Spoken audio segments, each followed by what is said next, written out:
So whichever tarot deck of those you would like. Entirely up to you. The wizard one.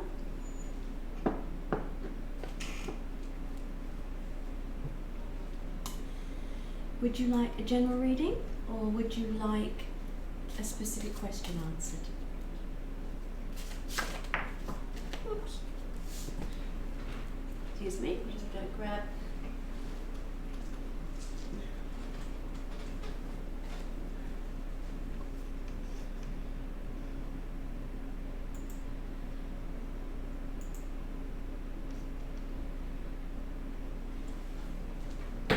Yeah. Can I ask something like, will I ever meet the one? What I can do is I can ask what you can do yourself to bring the right relationship into your life, or the right person into your life. Will I ever meet the one? The cards might say yes, but they won't tell you anything about how you go about that. And love relationships and people wanting to find out whether they're going to have a partner. So yeah, we can ask. It's very much like saying, otherwise the cards kind of get, well, that's a very nebulous type question, so we need to give something a little bit more concrete. Alright? Yeah, every now and then you get them, and I try to give them the benefit of the doubt for a couple of seconds, but you know. I should trust my instincts, because as soon as I saw them I kind of went, I think I should phone you straight away, but you need to ask something more complex, yeah, that's fine. What is it you need to ask?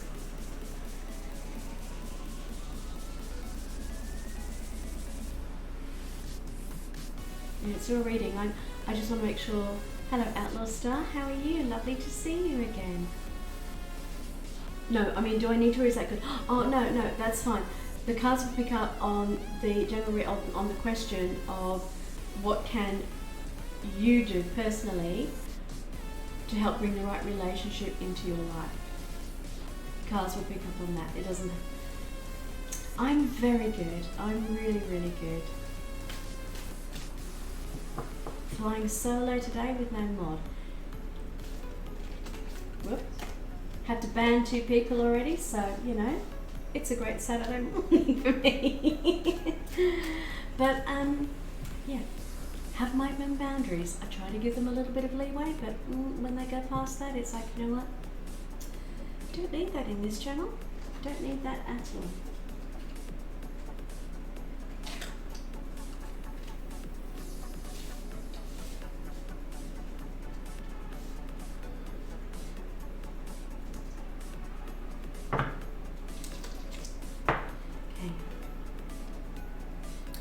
The shadow card you have is the Page of Swords. The page is someone young, but it also means a messenger. So this could be you could be meeting someone, or someone will give you a message that is quite young, and they might say something that actually means something to you, or you might see an email or a tweet or something in Messenger. And it's about thoughts. It's about Kappachup, hello, how are you? Welcome to the channel. I'm Tarot DNA. Just starting the reading.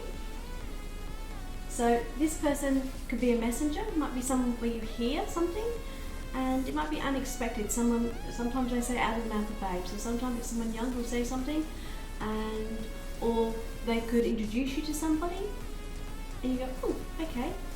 But there's a message or a communication coming in the shadow card, which is really good, because when we're talking about love and relationships, communication and meeting new people is always great.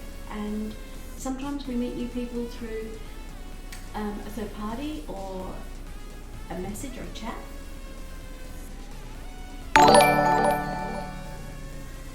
Thank you for the follow, Kappachup. If you need a tarot reading, you have to wait just a little bit, and then you'll be able to join the queue, because I've actually got some people I'm reading for. Almost never see young guns, so they're going to pay attention when I meet another one. Yeah, and sometimes it's not just always a young male. Sometimes it's a young female who might say something, or have a friend, or you might be, you know, out with someone else and they've got a child, or they're talking to somebody. So it's very much, but sometimes it's just a messenger. So make sure that you do keep those eyes peeled, ears open, and look at those messages, because sometimes that's the route of finding out a different place to go, or someone new to see, or just something that triggers something. You go, ooh. Someone might talk about a concert or a meeting or something that's on, a show that's on, and you go there, and that's when you meet somebody. Sometimes it's that indirectness that the universe brings us. Okay. These two cards are very different. I do have this one friend that introduced me to girls before, hopefully he will again.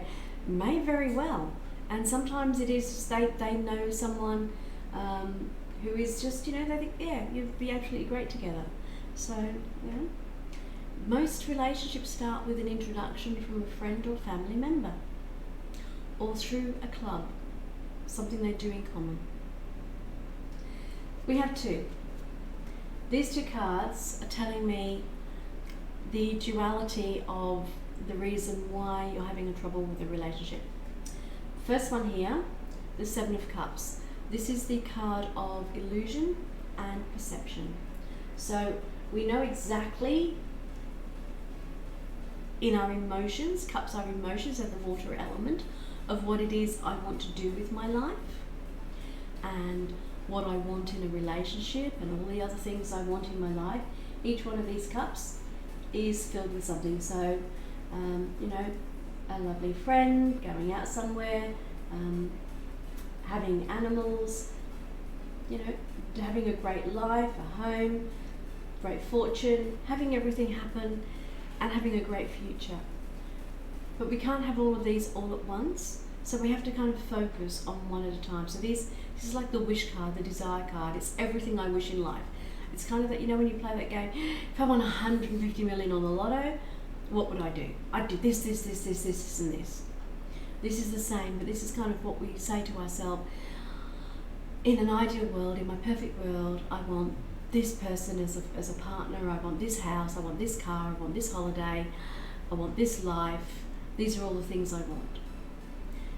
And it's the wishing, but you have to take action. But then sometimes what we do is we have all these great wishes, and then we start overthinking of all the negatives. But I don't have this in my life, I don't have this, and this is going wrong, and that's not going wrong. I'm never going to have this life. So we kind of swing backwards and forwards of, this is all the great stuff I want in my life. This is all the reason I can't have it, because of all the, you have your priorities backwards. I go for romance first and career third, probably why I'm falling hard. It's not that's a bad priority. There is nothing wrong with wanting a relationship. And not everybody wants a full-time career. Not everybody wants to be a professional doctor, or they want to have this. They just want to do a job 9 to 5 to earn enough money to pay their bills, and they're happy with that in their stage of their life. So it's not that you've got your priorities backwards. Some people want to have a family and a relationship, and that's what means something to them.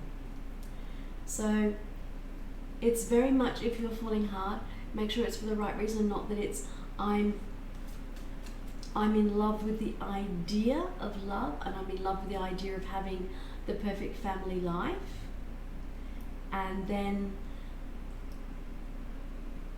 you're living the illusion of the life rather than actually the reality of, this is how I can find somebody, this is how I can have a real relationship, and this is how I can still have the job, the career, and the relationship, but I have to do it one step at a time. So when I'm at work, I'm focusing on work. When I'm out, I'm enjoying myself, I'm living in the moment, and I'm meeting people, and I'm realizing that when I meet somebody, oh no, trust me, I'm a hell of a full of nonsense when it comes to going on dates and can't fall in love with the idea. That's all right then. That's fair enough, because everybody is different. Everybody is different. But it's very much, don't overthink it, and don't allow yourself to get caught up in that analysis paralysis.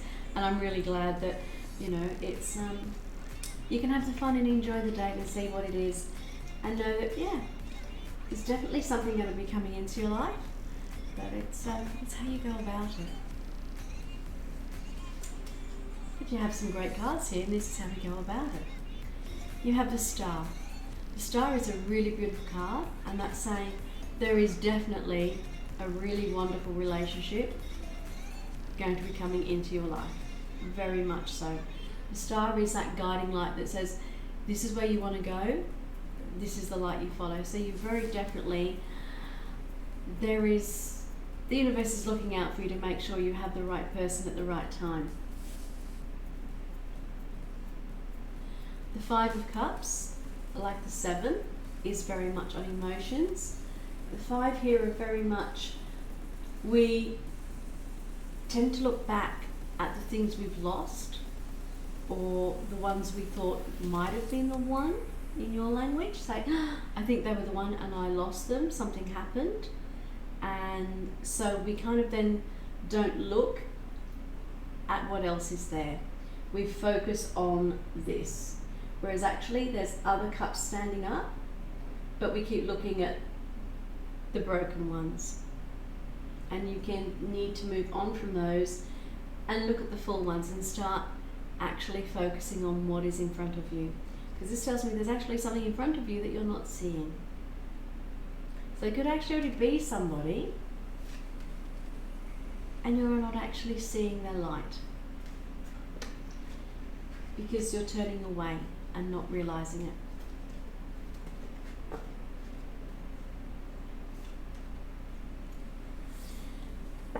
You have the Five of Wands and you have the Knight. Now the fives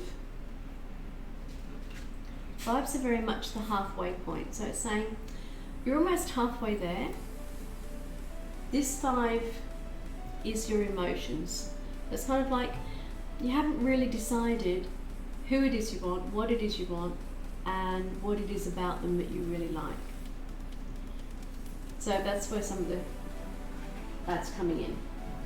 The Five of Wands is, there's a few little tussles, skirmishes, I won't say full battles, but maybe arguments or disagreements. And there's a backward and forth, and that's why the emotions and the actions are not gelling.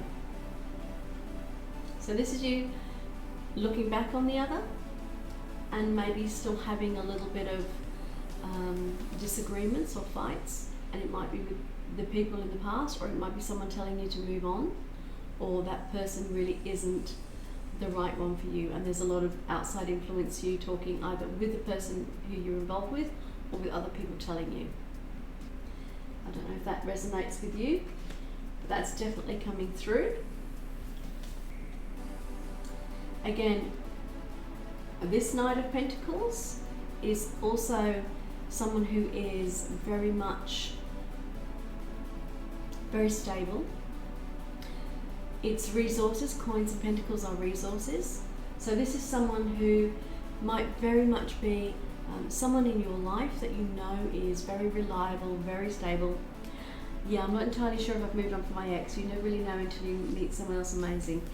Yeah, this is telling me that that one and this one here is that you haven't moved on from your ex, and what you're doing is you're going backwards and forwards thinking of this is when you're thinking of the good times and wondering why you broke up, and this is then you remembering why you broke up, and you haven't actually got past these two. This is the analysis paralysis of saying I can't move on because I haven't got past. This is the dreaming perception, what it could have been like with my ex, what I really want it to be. You are stuck in a limbo at the moment of your own making. What you need to do is cut the ties and go, this is over. This is over. The reason I broke up was, you almost need to write a letter for yourself of all the reasons why you broke up. And then you write another one of what you've learned from that breakup and what you don't want from the next relationship, the boundaries you won't allow to be broken. It is accepting that it's over, but you'll try. It is a process. It's not, you don't just do it in an instant. You have to work on that process. And the process with this is going, what were the great things that I really enjoyed? What were the things that made the relationship good and strong that I would like to have again in another relationship? What were the things that we fought over that I didn't agree with, that are boundaries I don't want to break? So that you start giving yourself an idea of what boundaries you will keep strong and what boundaries you're a little bit more flexible on, which doesn't make them a boundary, it makes them a, I would prefer someone like that. But then you have to decide if you want the star to help you decide. The star says you have to shine bright, and to shine bright you have to know exactly who you are, what you will accept and what you won't accept. So if you're very flexible on your boundaries, a relationship partner will be flexible too and go and break them and go, well, you didn't say, you let me do this last time, you're not doing it this time, I don't know where I stand with you. Because it's not an ultimatum for a compromise like most others. It's very much, you can have strong boundaries without, it's not giving an ultimatum, it's saying, I respect myself and love myself enough that I won't let you cross this boundary. So, like I would say to someone, a strong boundary is, if someone hits you, you go, that's it, I'm not accepting that. That is a straight out the door. You do not lift a hand to me. It's a level of self-respect and self-worth and self-love and self-care. And there are certain boundaries and things. Someone say, I will not have somebody lie to me. If I catch you out in a lie, that is it, because then I have no trust. So it's those types of boundaries that keep a relationship strong, but they also, look, someone hits me in my boot and I go get it. Absolutely. But you got me. Exactly. And that's what I'm saying. And I use that one as a very strong instance, because for most people, that's a gut reaction. No one's going to hit me. And that's what I'm saying. When you have that reaction to a boundary, you know that's a strong boundary. And that's what I'm saying. When you have that strong boundary, then you know. So on the other things that you will accept and not accept, how strong is it? So if that's your 10 boundary, and that's not happening, what are the others? Okay? If someone's late, do you give them 5, 10 minutes, 20 minutes? Do you give them 2 hours? Is that a 1, 2, or 3, or a 5, or a 10? You know, you might say, I'll wait 15 minutes. It could be, especially if they haven't messaged you and let you know they're running late. So what is your boundary? These types of things, 10 minutes max, exactly. So what I'm saying is, these are boundaries that let the other person know in a relationship, even a friendship, you treat me with respect. This is what I will expect. This is what I won't take. This is what I will not tolerate. This is out the door. When you've got those, that's how you get over exes. And you go, what boundaries did they break? What did you not tolerate? And what did they not actually do? That helps you get over an ex. It lets you know for the next one what you will and will not tolerate. But start saying, when you've done that, then you can move on. Because the only person holding you back right now is you, and it's your overthinking of all these different things. That's what you have to do. This overthinking isn't helping. You may have a very strong, reliable friend who, I'm not saying is going to be another relationship, but it's probably someone who can help you realize the boundaries that you let go and that you're doing that. Okay? Stray Milkman, how are you? Welcome to the channel. So does that help you? Right? You very much are stuck in the I'm still getting over the ex mode. There will be someone for you, but hello, I'm glad you've entered the queue. But what you have to do is, before you look for the one, you have to decide what it is you want from the one yourself. Because that one person won't come into your life. No, not your turn, Cuppa. I have to see who's in the queue. And it's whether you have enough coins to join the queue and whether you've joined the queue. And I don't think you've got enough coins yet. You may have, and if you have, then you can join the queue. Let me just check. Oops. Where are you, cursor? Come back, come back, come back. Thank you.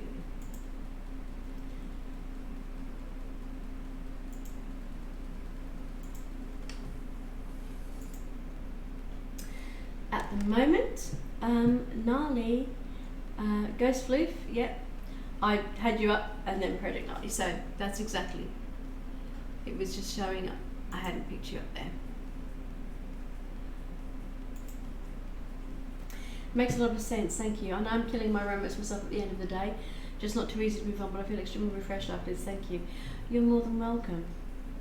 Okay, Comfort Chub, you are now after Gnarly, who is up next, okay? So, I'm glad that helped you, and you're welcome back anytime to have a reading. It's not, oh well, I've had one this time, I can't have one next time.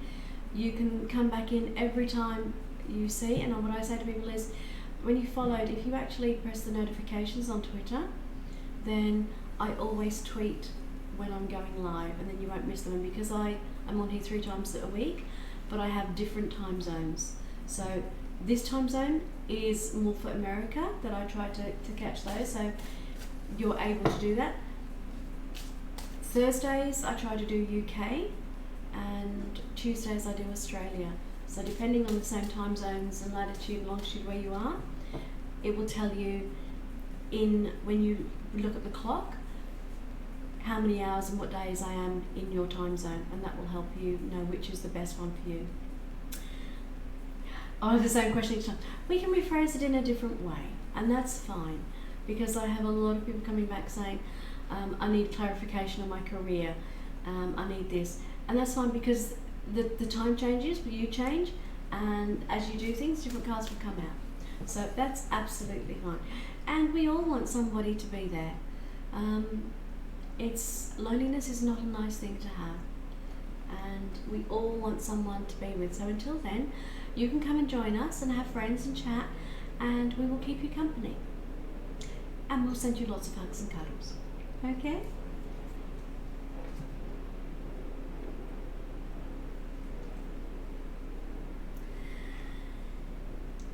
So Gnarly, you're up next.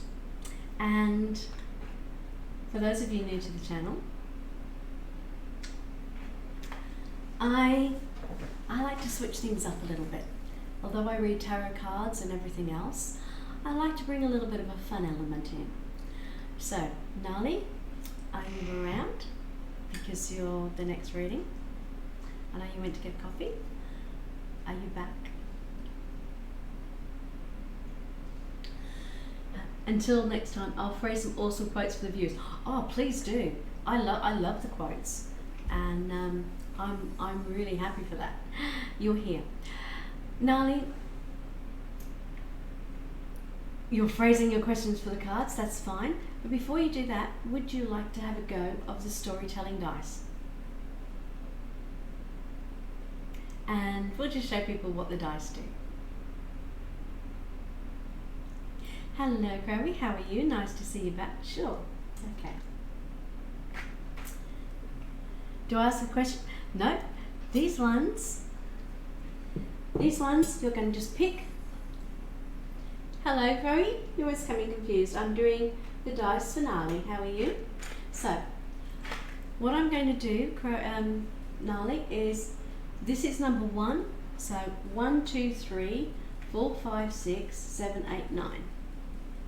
Okay, and so starting from number 1 through to 9, I want you to pick. Well, that's okay, Chloe. You can put it in chat, and I will chat to you as well. But I'm just doing this finale, and then going to do him a reading. Okay, but you can put it in there. If you want to pick 5 dice out, so start with 1 dice first, between 1 and 9, and tell me which dice you want. So Gnarly, pick a number between 1 and 9 for the dice. This is 1. So you can either pick the numbers or you can pick the picture.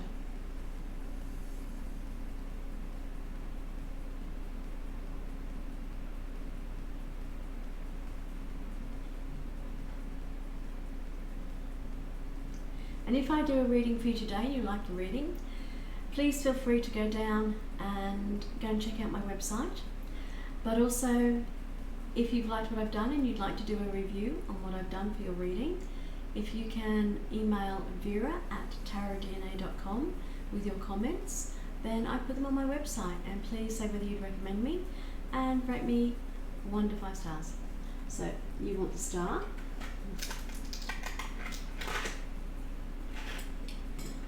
scales, the question, key, and the world. Yep, that's perfect. Start.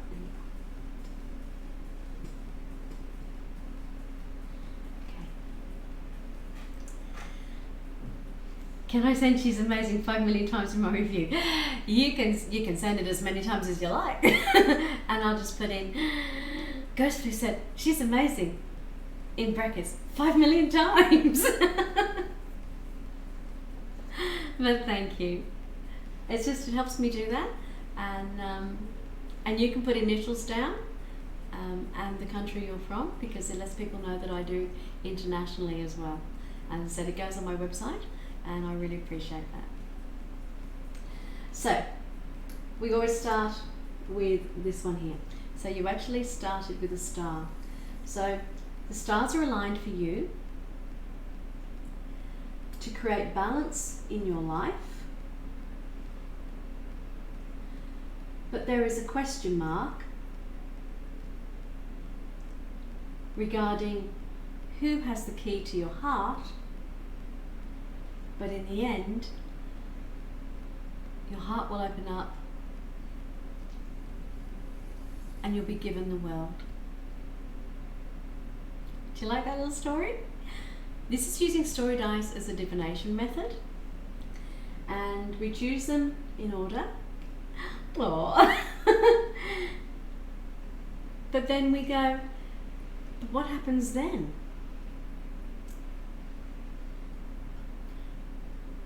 We find the world has stamped our life. Electricity and energy is rising.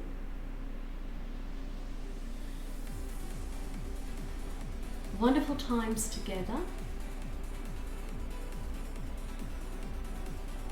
Sometimes we take a few risks and a little bit of a gamble. But actually, me and my honey just have a great time together, enjoying each other's company. The energy's great, and we know that together we have everything it takes to be happy.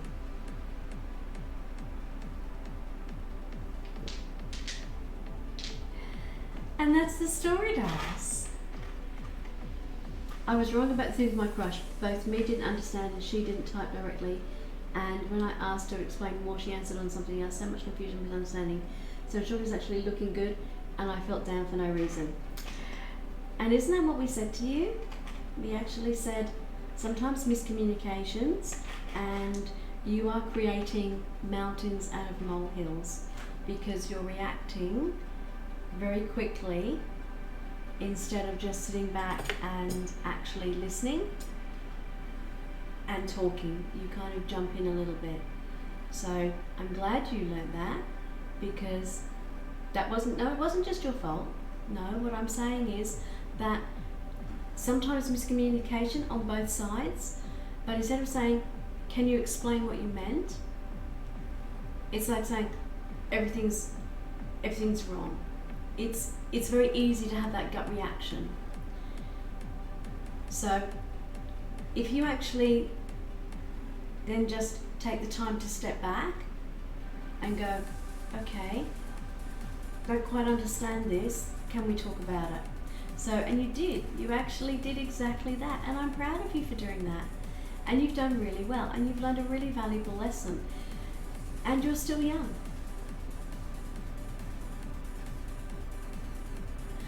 My last experience with astral was very different. I freaked someone out and I had goosebumps. Yeah, and sometimes I really can be. Sometimes they really can be, and it depends on the different die sets you have. So yeah, they can be a little bit of fun, but sometimes they're scarily accurate. Scarily accurate. Thank you, that was nice. That's fine. Maybe you can tell me which die set you're using, because I'm always after more. So if you have a different set, I'd really like to know where you got them from so I can buy others. Because everybody sees different things on different sites, so I'm always up for, so if you can send me a whisper, or was someone else doing it for you? Do you know what dice they were? Maybe you can find out, because I'd really like to know. That'd be great. Would you like to choose a tarot deck, Nali? And then you can phrase your question to me. And Crowy, it was around 15 years old, not just person. Oh, that's okay, not a problem. I'm not up for reading. I think I know everything I already need to know, so I'm just not. Crowy, that's absolutely fine for you to look. I just want to say I'm really, really proud of you for being able to sort that out with your crush. That's a really big step for you, and that's a 2 thumbs up from me for being really, really cool. Not sure between hope and courage. They're the oracles, so you're wanting an oracle, and I can do an oracle with both if you want. I'm hoping I find courage, okay? We can do that.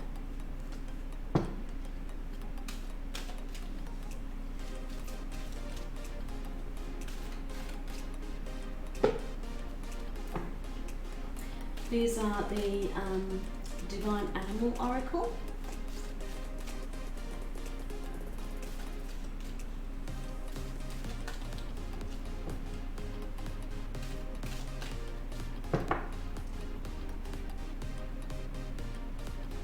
So your question is, you're hoping to find courage? Or is there actually a question you need courage for? I would like to know perhaps how I can deal with feeling responsible for people close to me.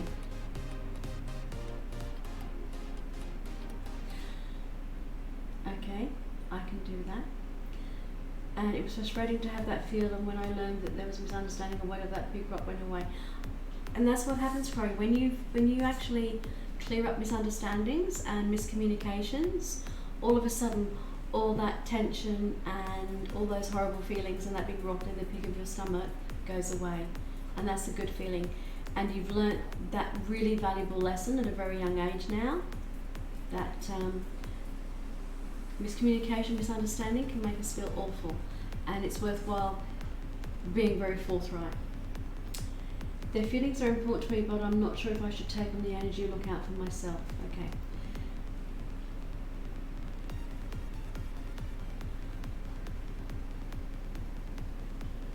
I'm not sure how to answer that question because I don't actually know what you're talking about. I'm just about to start reading.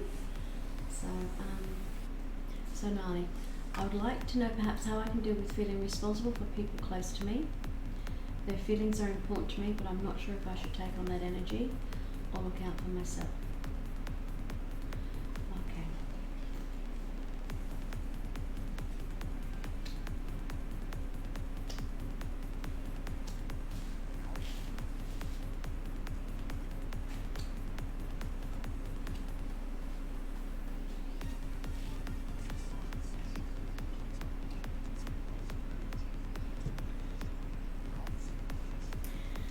Yeah, Ghost of exactly why the randoms, please don't troll. Because if you're trying to troll, you will be banned instantly. I didn't know this was misunderstanding, it was impossible to see, I just wanted to make sure that things were settled on a no crap. That's fair enough, Rowie. Wendy's is a big burger place, they're being silly. Oh, okay. Then, Kimmy Mass, you can make one more comment, and it'd better be a decent one, a cool one. Because if you troll, you will be banned for good. And no, I don't eat burgers. But thank you, Nali. I had no idea what they were talking about. Different countries, different places have different names.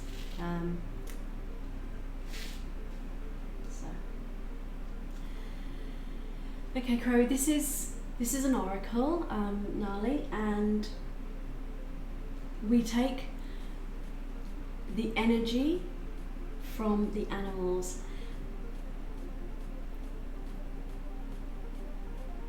Yeah, absolutely. Yeah.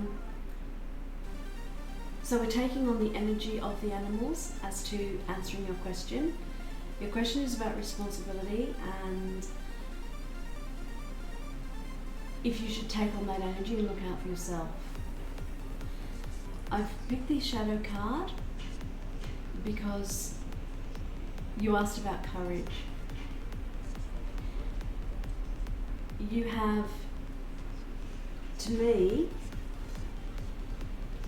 the most amazing animal on earth as your shadow card. So the shadow card is hidden meanings, hidden strengths, hidden information. The polar bear is the largest mammal on earth. It is the most powerful mammal on earth. It is a solitary being. The males and females roam on their own. They are always on their own. They are strong, independent, they look out for themselves. They come together once a year to mate only. I feel like when climate change with my personal environment around me, yeah. The environment is cold, it's harsh, it's one where you have to be sure-footed, strong, powerful, incredibly intelligent to know the pitfalls and the dangers and live in the Arctic. The one thing about them is the male will come to mate and then he will go off, because when he gets hungry, the male will eat a cub, and that is why the females, when they have the cubs, they stay away from males roaming on their own, because when they're hungry, they will eat a young cub. This energy is saying you're a strong, powerful individual. The energy is saying you need to put yourself first. You can be there for family when they need you, but you do not collapse yourself into that energy. You have to be able to be strong enough to put in incredibly strong boundaries and say, I have my life to live. When I pick a partner, it will be on my terms. I'm not saying that you won't be a great partner. What I'm saying is the energy at the moment for the question of, do I take responsibility for other family members? No. Because everybody has responsibility to themselves to be able to stand on their own 2 feet. Even in a relationship, it is 2 equals. It is not one person totally collapsed around the other.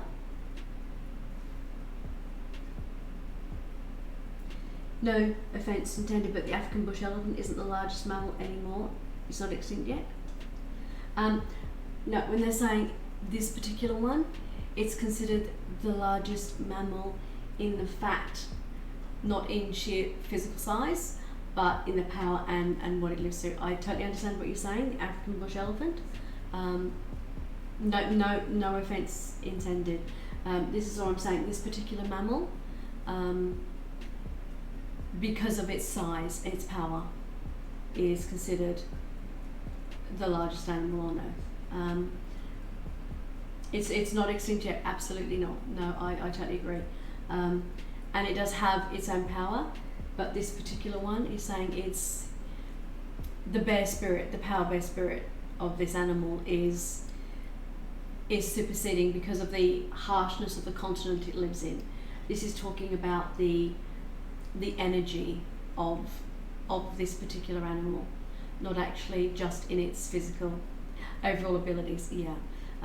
The difference with an oracle is it's not just it's not just about the physicality of the animal, although that is taken into account. Yeah, it's, sorry, and I probably phrased it in not quite the same way. This is talking about the energies and the abilities and the essence of the polar bear being in such a harsh environment, the largest mammal in that environment, but that environment makes it exceptionally powerful and strong because it has to roam miles and miles and miles to actually get something to eat.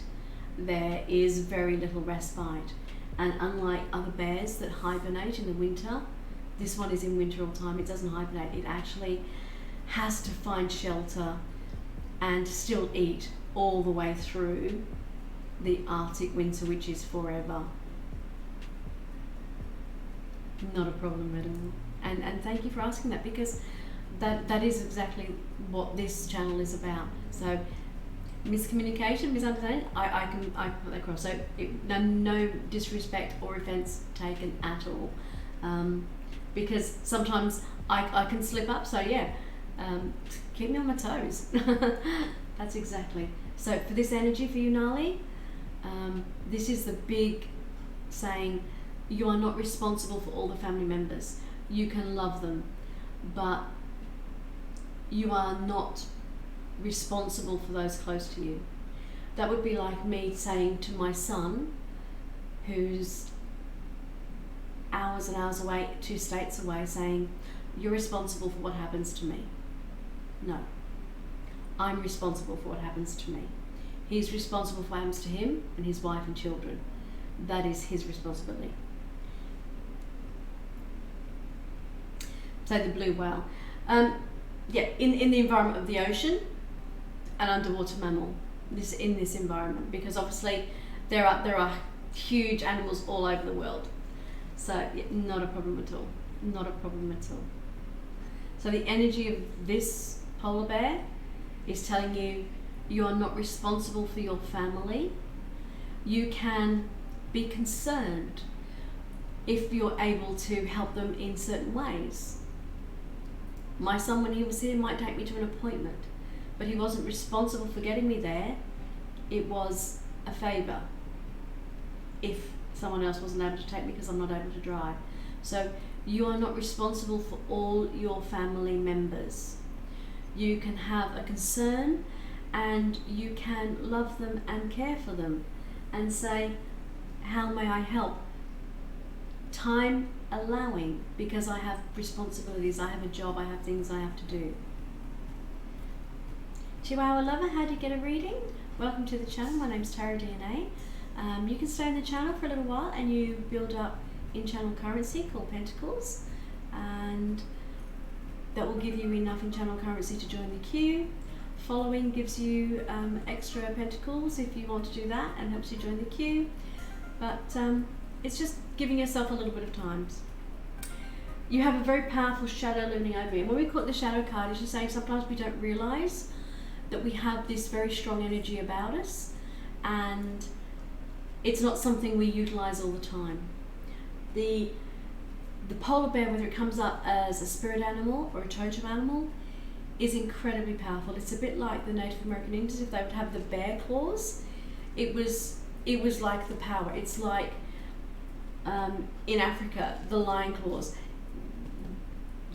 Have you seen the size of a polar bear's paws? A polar bear's paws? They're the size of a dinner plate. You can have a reading on your love life when you've waited in time, Chihuahua, and be able to join the queue. Not a problem at all. We can do that for you.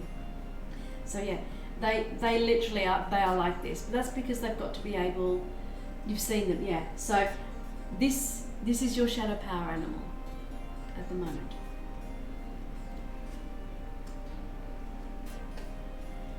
The raven here is communication. The raven is the communicator between what we call the veil or the underworld and the otherworld. That's the mythology of the raven. When there is fear, apprehension, underlying concern, things that are not quite as they should be, and we're worried and concerned about things that aren't sitting right, Imagining 5 times the big sink it's feeding to you. Yeah, pretty much. Absolutely. Absolutely that. You might have to wait before you can join Chihuahua. It just has to wait a little bit of time. You've got to be in here about 10-20 minutes to give it time for you to, and I'll say it quite clearly, you're not, but when we have trolls in, they try to join the queue and spam the queue, and that's why we make people wait. It gives me enough time so that if someone is actually being inappropriate in this channel, you need to be a bit active in chat and follow and do all those things so that we actually know that you're here for a real reason, and that's fine. I thank you for the follow. You still have to wait a little bit for the chat bot to say, okay, you've been here a little while, we can now put you into the queue. Alright? So the Raven is here to tell you that sometimes miscommunication creates fear and apprehension, but its message to you is you are not there to resolve other people's fears. You can help them see them. You don't know anything about tarot, you just want a reading? You don't have to know anything about tarot. That's alright, because I do. I've been reading for 45 years. And you can have a reading. That's fine. You just have to wait a little bit because I have people in front of you in the queue. And because I read for free, I do it in order. That's why we do have a queue, so that nobody misses out, but they actually get read in their right turn, if that makes sense. So, you don't have to be responsible for them, and you don't have to be responsible for their feelings, and if they're not feeling great about things either. You can help them, you can chat to them, but you are not responsible for their feelings unless you've actually created the situation that caused it. You have the Lioness. The Lioness is protection. It is loving, caring, nurturing. In the pride of lions, it is the females that hunt. Well, good evening. For me it's 2 AM and I just stopped by to share things. You're very welcome, Pro. Thank you for stopping by. And I know different time zones make it very difficult, and 2 AM, it's definitely bedtime. So you have a good sleep and we'll chat to you again. And thank you for sharing. I'm really, really pleased that worked out well for you. I really am. Bye. You take care. And I know you're working on stuff, and good luck with that. You take care and we'll see you again. Good night. So the Lioness is very much about love. And you can stand on your own and you don't have to be responsible for their feelings, but that doesn't stop you loving them. It doesn't stop you wanting to nurture and care for them. And it seems a little bit of a duality, but that's what life is. We can still care for somebody and nurture them, but we don't have to be responsible for them. That's the difference. Well, I've got to work on something. I'll be back another time for my reading when you're not busy. That's alright, you can come in the channel at any time, but I guarantee you there will be a queue and you'll have to wait, because unless you're first in here. But thank you very much, Farrell, for popping in, and if you've got to work on something, that's fine, you're welcome to lurk. But thank you very much for coming in, and take care. But I can guarantee you, every time I'm in chat, I'm actually busy with reading, so you at one stage you might need to join the queue and just wait a little bit for your turn, but you're more than welcome to do that. Okay. So the Lioness is saying you are able to love them and nurture them and care for them without being responsible for them. You might help them out with some things, you might, buy some groceries, or you might help them out with other things, but you don't have to be responsible. It is not your place to take on all their problems as your own. Does that make sense, Nali?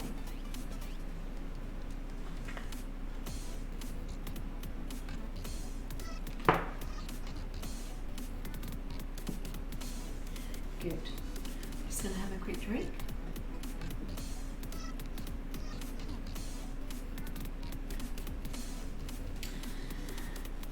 You then have the Tiger.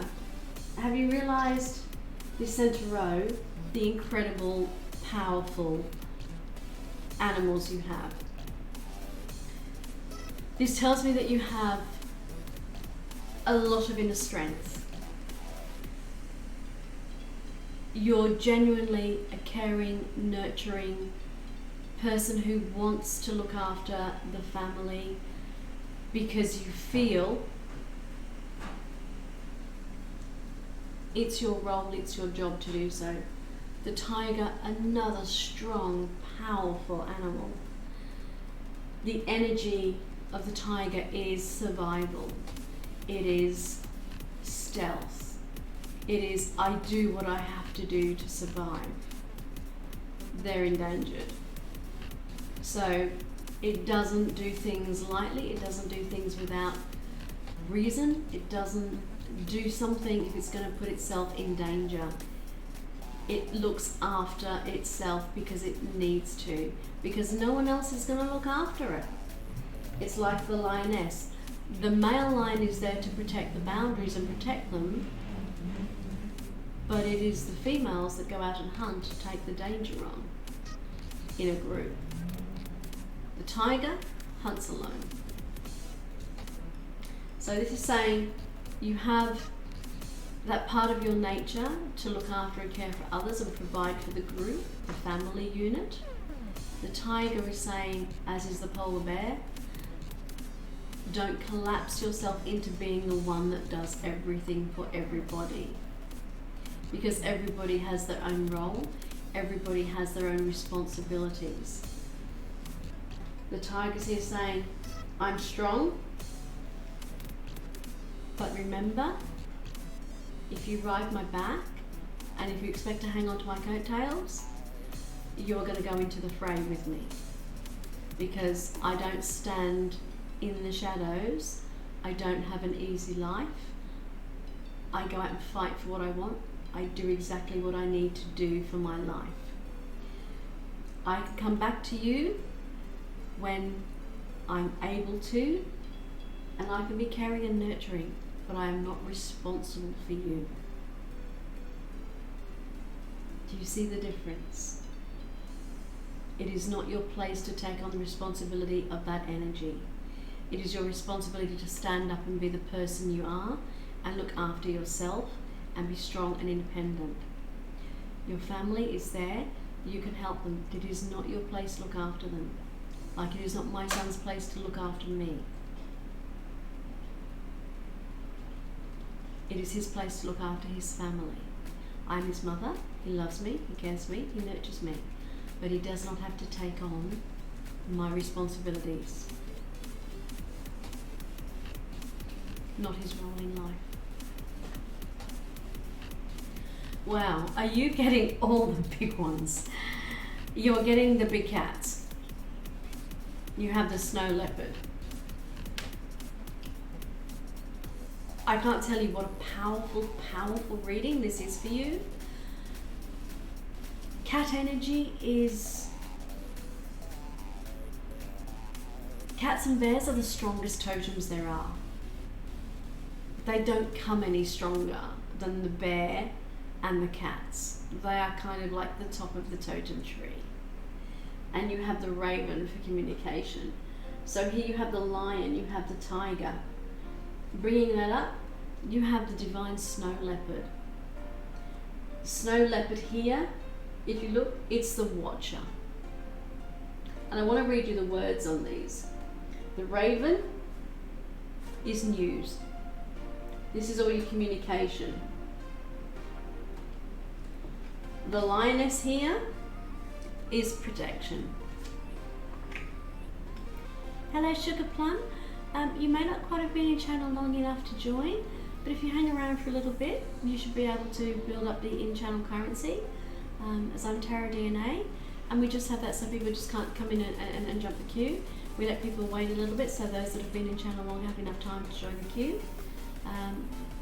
We're quite low in the queue, we've got through quite a few already, so if you just wait a little bit or you join, you'll then be able to join the queue and get yourself a reading. Okay? The tiger is will. So you have the news, the communication, you have the protection that you want to give to your family, and you have the will and the resources to be able to look after things. And the polar bear, your shadow one, is ancestors. And that's very much all of those are saying that you feel obligated to look after family, but it is not your obligation to do so.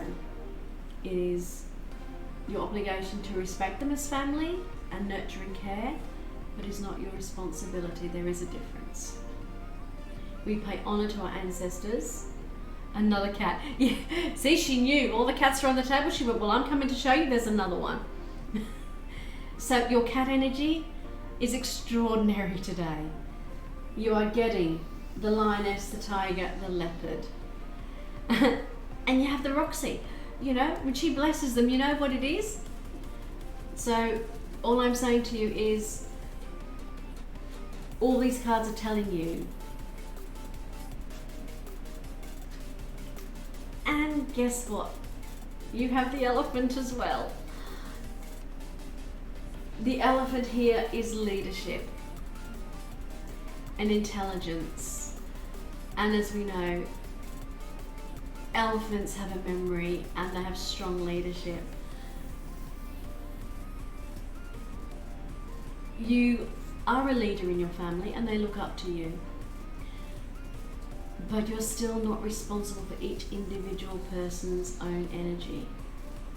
We can be there as a guiding light. We can be there to communicate. We can be there to give love and care and nurturing, and to be around them and go, I'm part of this family. I take care of my family in many ways. But the responsibility and shouldering of that energy of every single person in your family, it's very easy to have a family rely on one soul member and they go, they're the strong one, they're the leader, they're the one everybody goes to. But then what they do is they offload their problems and expect you to solve them. But you're the one that looks after us, you're the one that does this, you're the one that does everything. Because you're good at it, you do it. But so you're doing it for me. And then all of a sudden you find you are actually 5, 6, 7, 10 extended family members are just coming to you, dumping their problems, walking out the door, saying, well, that's fixed, that's sorted, I don't have to do anything. That's them not taking responsibility, then that is them uploading their responsibility onto you. That is a boundary. All these animals have strong boundaries. Elephants, they're all together as a family, they look out for one another. The lead female elephant, the matriarch, makes sure they all get to a place. All the females look after the young. The bull elephants provide protection. They care and nurture each other, but they each have their own role. They each have their own responsibility. Not one person, not one elephant will actually take on everyone else's responsibility. Those that nurture the young sisters and the aunts will look after the young elephants, but they don't lead the pack. They don't lead the herd. They don't find the way. They don't fight off the others. The bull elephant does that. Does that make sense? Can you see the difference? That all these energies of these animals are telling you, you are a strong, independent, individual person. You can care, nurture, love, protect, honour your family in so many ways. But what you don't have to do is be the one where they go, well, you can take care of that, and you can take care of that, and you can take care of that, and you can take care of that, and you can take care of that, and then all of a sudden you are buried because everyone else has decided that you take on everybody's problems, everybody's responsibilities. You pay all the bills, you do all the grocery shopping, you do all the housework, you do all the running around, you do all the chores, you do all the errands, you take the responsibility of, you make sure the car's maintained, you make sure this is done, you make sure the tax is paid, you make sure the mortgage is paid. And all of a sudden you're going, I don't actually have a life because all I'm doing is actually living everybody else's life and doing everything else, so they can have a high old time because they have no responsibility, they have no duty, they have nothing to do with their time because I'm doing it all. That's not family, that's taking advantage of a family member who is open and willing to take on everybody else's responsibility. That's not helping them.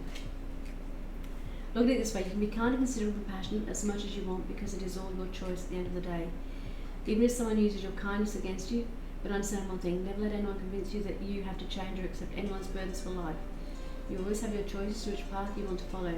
You know when someone is putting you down, move on if that happens. Ghost Floof, absolutely perfectly said. I love having you in channel. You are incredibly welcome.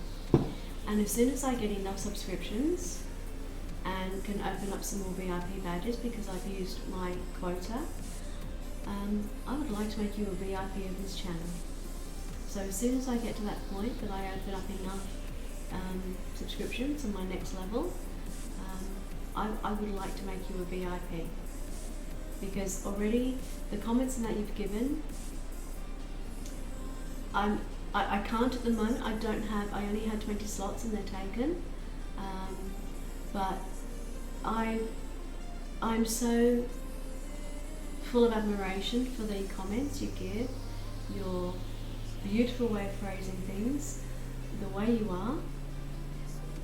I would really like to make you a VIP.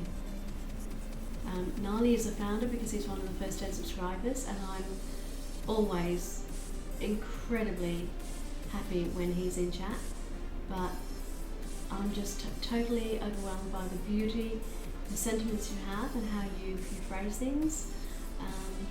That I see you as someone very special, and I would like to give you a VIP status here. And when I can, as I said, when I get more subscriptions and they open up the next level of slots, you will be made a VIP in this channel because you've earned it. I'm incredibly impressed with you. Incredibly impressed. Nali, does that help? And with Ghost Floof's beautiful summing up for me, she took words right out of my mouth. Absolutely. Whatever I say is entirely up to you, but you have your path to live and your family have theirs. Every single person has their own path and their own journey, and we can cross over and we can sometimes journey together for quite a while, but we're still independent beings and we're responsible for our own happiness, our own joy. Nobody fulfills us, because if we can't fulfill our own self, if we can't be happy with ourselves, if we can't take on our own responsibility for our own joy and happiness and troubles and getting ourselves out of trouble, we don't learn, we don't grow. Now, more like I did a switch of advice to Tarot Days Wonderful Worlds, taking it to both of us. Thank you, but you do have a very good way of putting things and a beautiful turn of phrase. I'm glad it makes sense, thank you. And Ghost Floof, you are so welcome, so welcome, and I'm incredibly impressed with you, So and so far, one of only 2 other people that I've thought of in this channel of making a VIP. So you've definitely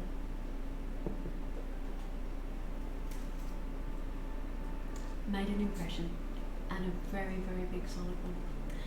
I'm glad it makes sense to you. I'm glad it does. Let us know how it goes, and you know you can always come back and chat about it. But the animal energy in that deck, with those cats and the elephant and the polar bear, you have all the inner strength and everything you need inside you to make those decisions and to stand strong. If someone comes up and says, but it's you've got to do it, and no, we can't do it unless you do it for us, and I can't do it myself, I really need help. No. When people become codependent on us, it brings both of you down, because you don't get to stand still. Coming from a refined experience, lady, my gratitude, loving the confidence you give me the opportunity to help others. So, well, thank you. 60 years old, yes, I have a lot of life experience, and thank you very much for that. But you have a really, your words touch me.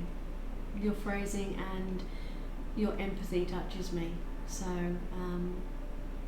yes, as soon as I get enough, and I don't I don't even know the steps. I know, well, I think it's different steps, 15 or 20 or 25, I'm not exactly sure.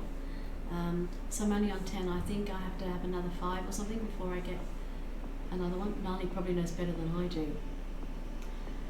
Does not acting count as responsibility? How do you mean, does not acting count as responsibility? You can be responsible by acting responsible for the family. You can be the responsible person in the family, but you don't have to take responsibility for them. Does the distinction make sense? Anna is very responsible. Anna is my carer. She's my daughter. She's my carer. Yes. So Anna is responsible. You mean not pretending or not acting? No. I mean seriously. You can't act responsible. You either are responsible or you're irresponsible. There is no middle ground. If someone is responsible, I'll give you an explanation. Anna is responsible for certain parts of my life as my carer. So I take responsibility for my own health, but Anna as my carer gets all the notifications about my health progress. She comes to doctor's appointments and she sits in with me because I have a health issue that I can collapse and be on the ground. So then Anna takes over the responsibility that if I have to have medical help, Anna then takes over responsibility to follow my wishes because I'm unable to tell somebody. Does that make sense? I'm responsible for my own health care and how I live my life healthily, but Anna is my carer, and her responsibility as my carer is when I'm unable to do it myself, she takes over. So when I collapsed on the floor and had a syncope and I was not able to talk to the ambulance crew, Anna gave them my date of birth. She gave them my doctor. She gave them all the information they required. She was in the hospital with me answering questions to the doctors because I wasn't able to speak. So she's not responsible for my life, but she took on that responsibility because she's my carer and acted responsibly at that time. When I regained consciousness, I then took over again, and she was then my daughter. She's still my carer, but she was my daughter, and she was there to support me and love me and nourish me and care for me and make sure I had what I needed, but I took over my responsibility for my health care. Does that make sense to you? She's not responsible for me, but she is responsible around me and helps me with things. I can't drive, so Anna is responsible for driving me to appointments because I'm physically not allowed to drive because I have a health issue with my brain tumour. I'm not allowed to drive a car because I can have a syncope attack and I can go unconscious. So I can't be behind the wheel of a car driving because that's dangerous and irresponsible of me to drive a car. So I have my license because I insure the car because the car I own, but I pay all the bills for the car because I'm responsible for the vehicle, but I don't drive it. Anna is the driver. And in my eyes, although I pay for the car is Anna's. Does that make sense?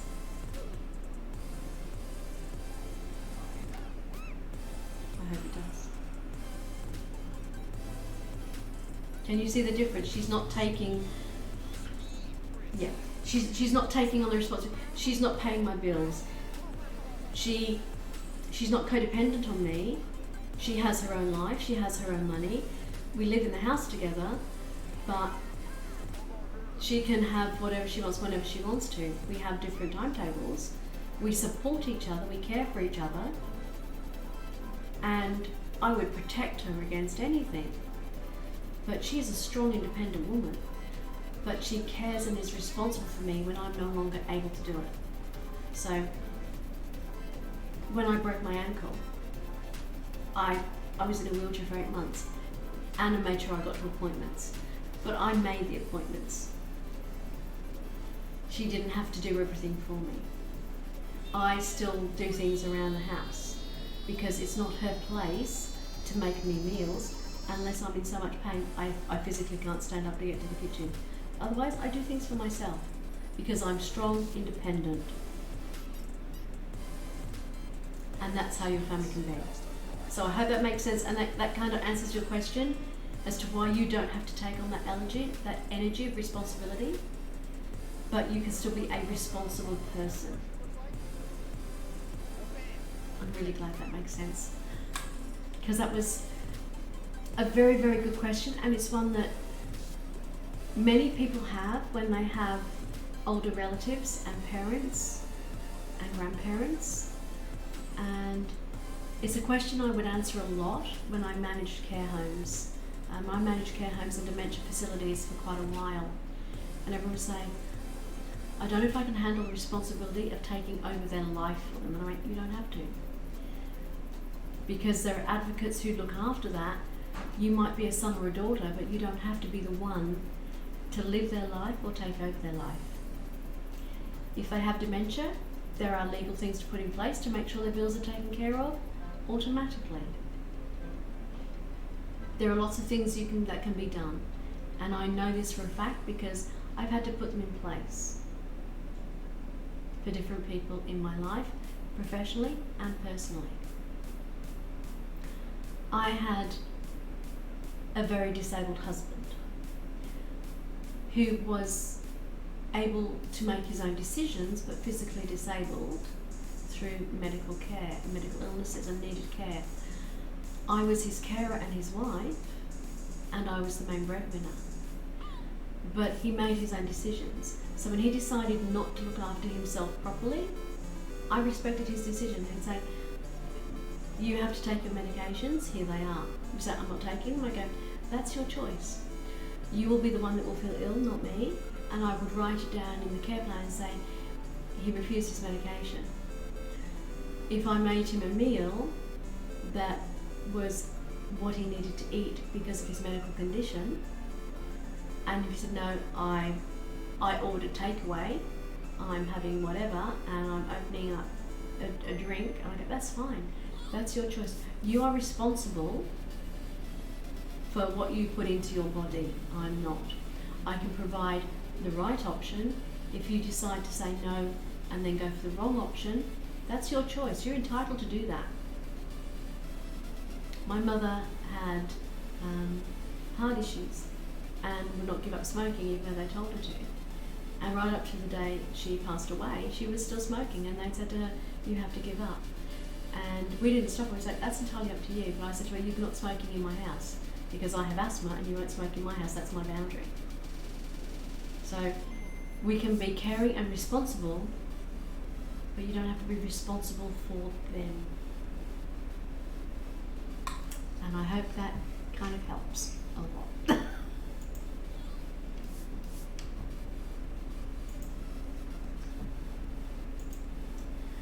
I'm glad.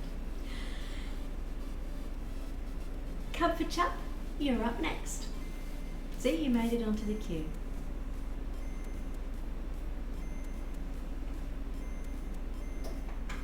Are you still in channel, Comfort Chap, or have you gone? Best advice ever. It's living it. I don't give advice unless I've actually lived it. And then what I'm doing is I'm giving my understanding of a real life application. I have lost 2 husbands and both my parents to illnesses, and every decade I've lost someone very close to me through severe illnesses, cancer or other things. I've been a health professional my entire life. So, and when you manage facilities of aged care and dementia and those with physical disabilities, yeah, I don't give quotes until I've lived the result either. Why? I can give so many quotes, already seen it all. Yeah, and it's, some people from a very young age go through an awful lot. And that's when you say, you know, you're an old soul, because you've actually lived your life many times over and things make sense. Thank you very much. They were, but when they passed, it was a blessing. So I wasn't sad, I was happy that they were able to then move on. And I've moved on, and I'm single and I like being that way.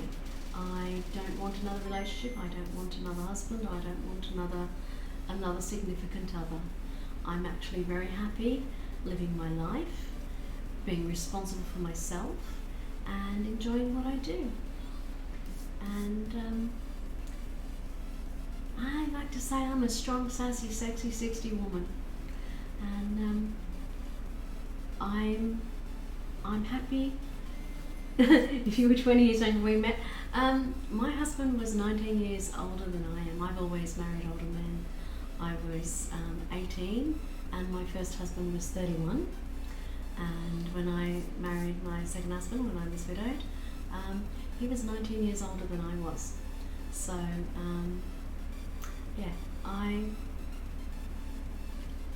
age has never been a factor to me. Never been a factor to me. I'm an intelligent woman who truly enjoys living her life, finding my own happiness, bringing my own joy, and saying, I make my own decisions, I live my own life, and I love my life, I love what I do, and if I don't, it's my own fault.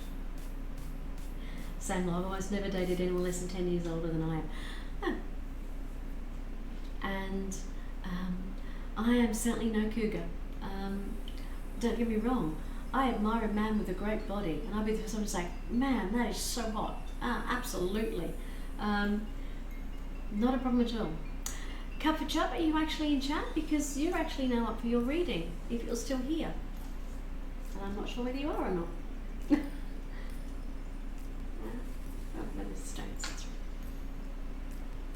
So I very definitely, I very much believe in, by the way, if I do get another chance for reading though, I would like to know if I can ask something like, will my future wife, girlfriend be as intelligent, experienced as I am, or is that too weird?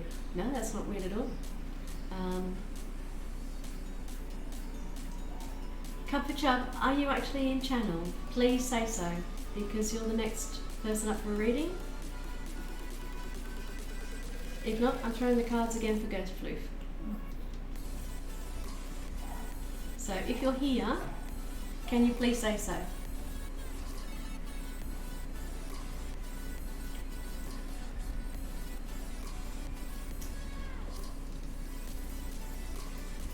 Okay. I have my stopwatch out. I'm waiting another 10 seconds. Nali, happy good night. Thank you for coming in. Really do appreciate it. You take care. And thank you so much for joining us. And I'm really glad that we were able to help with that reading. And even more so that Ghost Floof was able to help you out so much.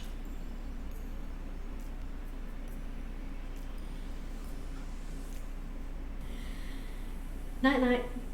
Take care.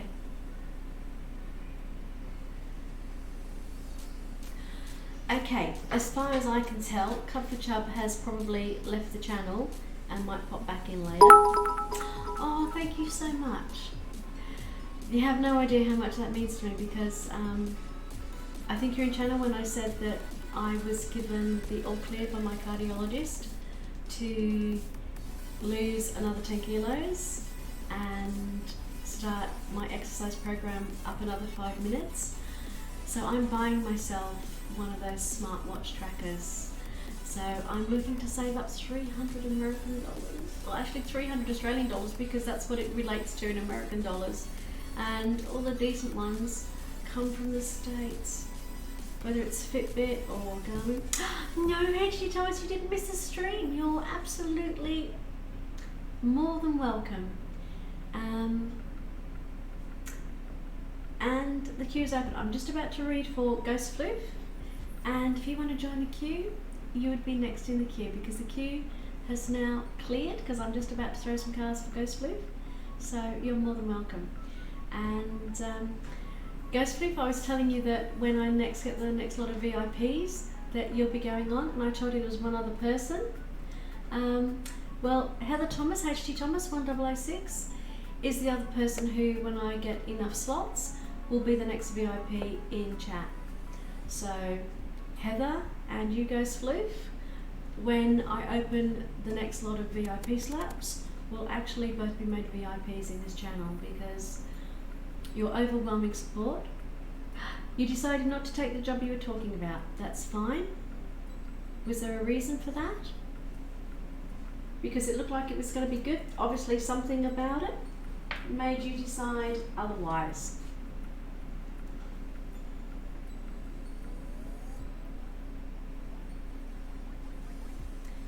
We're doing a big read for Heather. She'd been offered a job and decided not to take it, and then the manager rang her up because they sacked the previous district manager rang because the other manager had gone. So, was there something niggling that made you decide you still weren't going to take that job? It wasn't quite the right one or the right time? Oh, the district manager was being really pushy and kind of rude? Okay, so they kind of looked as though they really wanted you. Coming up to Christmas, they're kind of probably swamped and really needed someone in there ASAP. That's fair enough. If you got the wrong vibe from the district manager because they were being overly pushy and overly aggressive, then if that's what they're going to do when they don't have you, no. It's alright to be saying, we really want you, and this is really great, and we want you on board. But then it's a different thing to kind of go the other way and go quite aggressive and pushy and certainly never be rude to someone who you're trying to actually employ and go, we really want you. The right job will come up. But that lets you know that your resume is absolutely spot on. You just have to get the right fit. So Ghost Floof, which deck would you like to have a reading from? The 4 tarot decks? Yeah, it was more like they just wanted to have a warm body, not really look at my skills and my certification. Yeah, I've turned down jobs for the same reason when I was a masseuse. They looked at my CV and went, God, we really want you here. I went, I'm sure you do. I know what I'm worth. Can I choose random? You can actually choose whatever you want. You can choose any of those, or you can choose there, and I'll tell you what. You have the 4 tarot, the 3 oracles.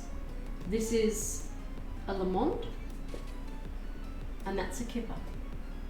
So you've got those 4, those 3, and you can use either the Raphael or the Golden Chocolate. How random is that? There you go. So you can have the Gold Ferrero Rocher, the White Ferrero Rocher, Hope, Serenity, Courage, or any one of those, which are Harmony, Believe, Faith, and Wealth. Go for your life. You choose between the 2 in front of you or the 4 tarots. I'll tell you what I'll do. 1, 2, 3, 4. 1. Spirit Soul. I don't choose, we use random, we use the dice. So that's the tarot. Right. 6. 1 again. We put the gilded up first.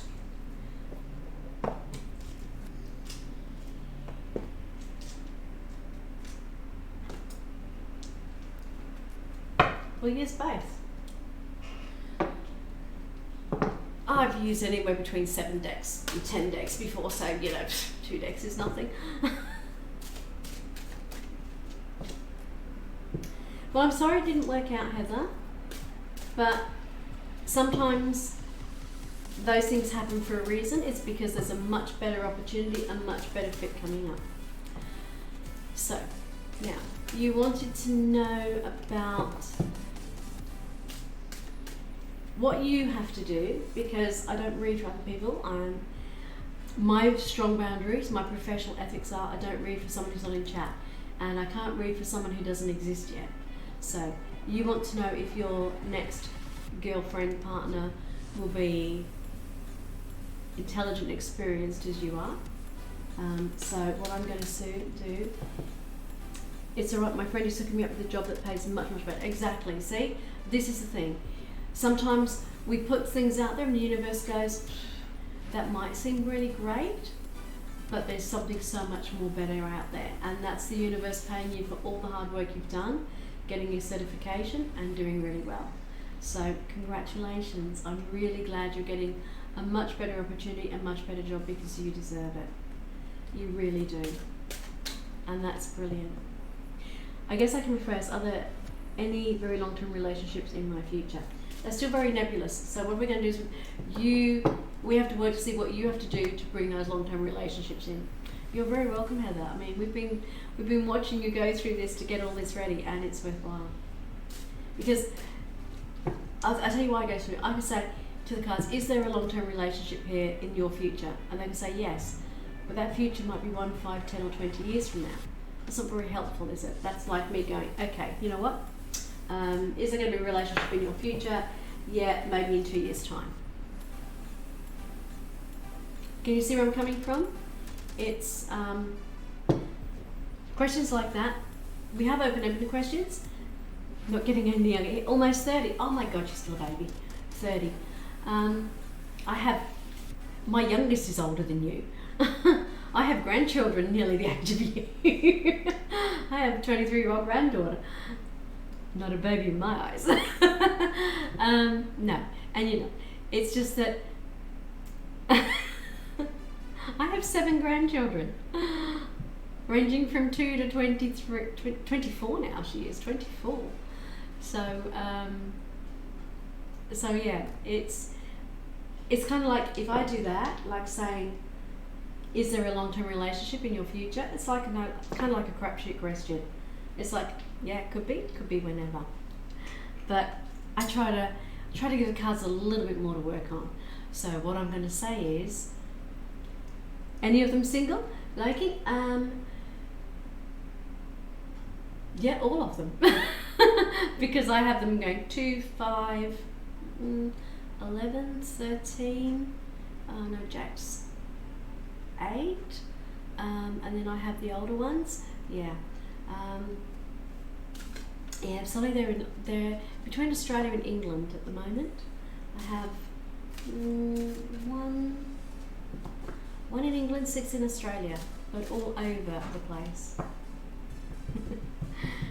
So, what we're going to do is try and figure out if you have a long-term relationship, what you can do to bring a long-term relationship into your life in the nearer future. So we'll say 12 months, all right? So we'll put the intention of, what can we bring into your life? How can you create the circumstances for a long-term relationship within the next 12 months? Okay?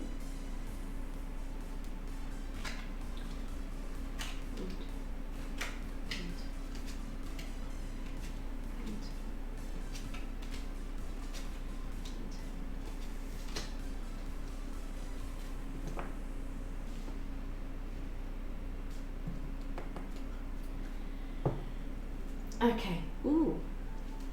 Your shadow card is a brilliant card. When we're talking about love and relationships, long-term relationships, you have the Empress. The Empress is a major arcana. 3 in numerology is building, but the Empress is under the planet Venus, which is the planet of love. The Venus and the Empress is beauty and abundance.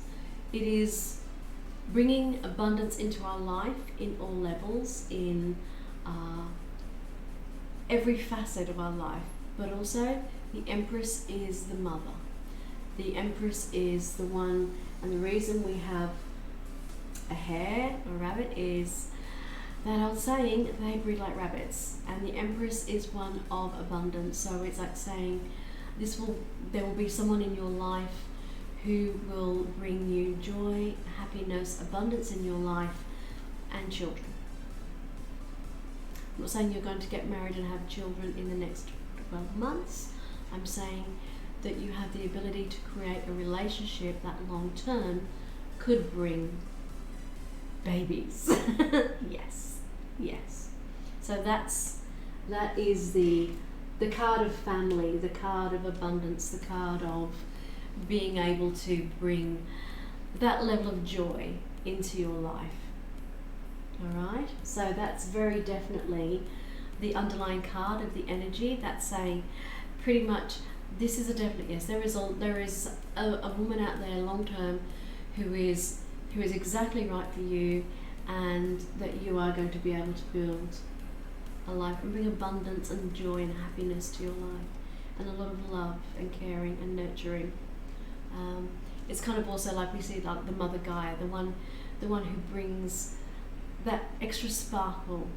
There's always someone you know, and they're the woman that has the beautiful house, looks wonderful, the kids have turned out beautifully, she's happy, she's the great cook, she's the great hostess. That's kind of the energy of the Empress. It's that type of person. Oh my God, it's just going to get better and better and better. Oh, I like this reading. I love this reading. We have the Magician. This is you. Okay? This is saying you, as a magician, have willpower and creation. You have got to get me a queen, looks like. I think, well, we'll see what comes up. You may get a queen. But you know what? The Empress trumps the queen every time. There's 4 queens, which is great, because they're for the suits, but there's only 1 Empress. When you have the Empress trumps the queen every single time. So, queens are great. The Empress, bellissimo, bellissimo. The Magician. The Magician is you. You have the willpower and the creativity to build any life you want. Because the infinity symbol, we have all the beautiful tools of the tarot with the Magician. He has the great mind. He has the heart. He has the ambition and drive, but he also is down to earth and grounded. He has the ability to make life exactly what he wants it to be. So as the Magician with the Empress, that's cool. That's saying you can create the life, she complements it. The two of you together, strong, powerful, incredibly creative, incredibly giving, incredibly nurturing, and create the life. She's the one that does the beautiful garden. She just makes everything growth, abundance. So the Empress and the Magician, absolutely beautiful. The Ace of Feathers, mental clarity and foundation. An ace is a beginning. This is a new start. Feathers are like the suit of air, and swords, they're what we think. Go get you an Empress, absolutely. Go split, you got you an Empress coming. This is very much the element of air is having that clarity, that logic, that focus, saying, I know exactly what I want. And the Magician, and I'm going to get it. I'm going to bring all my tools. Supermodel coming your way.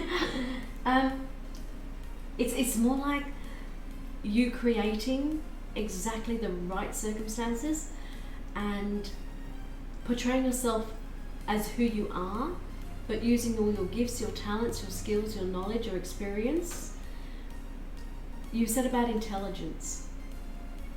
Feathers is the mind, it is intelligence. I am an air sign, and I am a queen. I am the Queen of Swords. I am a Libra. And the suit of swords is about people with intelligence. They think clearly, they have that logic, that clarity, they have the ability with words to cut through to get to the reason behind everything, the actual foundation. This is what you're doing here with the foundation. It's setting the foundation in your mind of exactly the life you want, with the Magician bringing it into life, but creating exactly where you want to go in a very logical way. So this is the plan. This is the blueprint you're starting with, saying, I want this in my life. How do I create it? What are the steps I've got to take to do that? Make sense?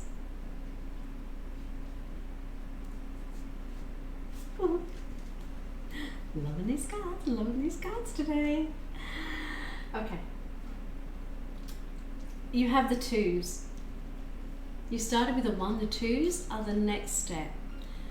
The twos are duality, but they're also that.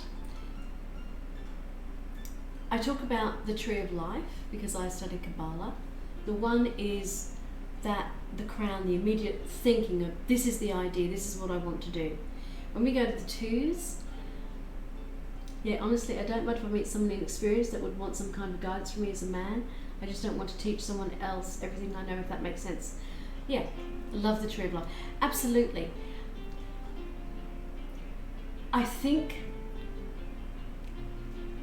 the reason I personally, as a woman, had relationships with older men was I wanted a man who was experienced, had a life experience. I wanted to have someone who would guide me in ways that I hadn't been exposed to yet, but would understand that I personally, as an intelligent woman, had a lot that I wanted to experience and to give, but I wanted someone, first of all, who could have a conversation with me. I wanted an intelligent man, and I found older men had wisdom and understanding of many different eclectic subjects that I wanted to talk about. I wanted a man who was equally with me in my mind and my conversation.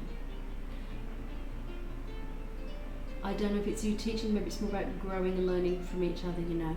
Exactly, and as I was going to say, guidance, but it's more, you're not teaching them everything. What you're doing is you're sharing and learning and growing with each other. And HT Thomas picked up exactly what I was trying to say to you. The reason I did that wasn't because I wanted them to school me in a way as a teacher. I wasn't their student, I was their equal. But we would share and grow each other with our ideas and our concepts and what we knew about the world and how we bring that together. And that, as it was, just felt almost one-sided from my end in the past. And often it's then realizing how you pick a partner. It's how you talk to somebody, and it's that getting to know thing. And it kind of like very old-fashioned, the dating, and actually instead of going out on a date and well, we'll go to bed and see if we're sexually compatible on the first and second date, it's actually more, first of all, seeing if you're compatible in the mind. And because I know as a woman, if I'm not compatible in mind with somebody, well, they ain't getting anywhere else. Because trust me, I need a man who actually can think and hold a conversation. I want a man to look me in my eyes and to talk to me and be able to cover a multitude of subjects and aspects of them.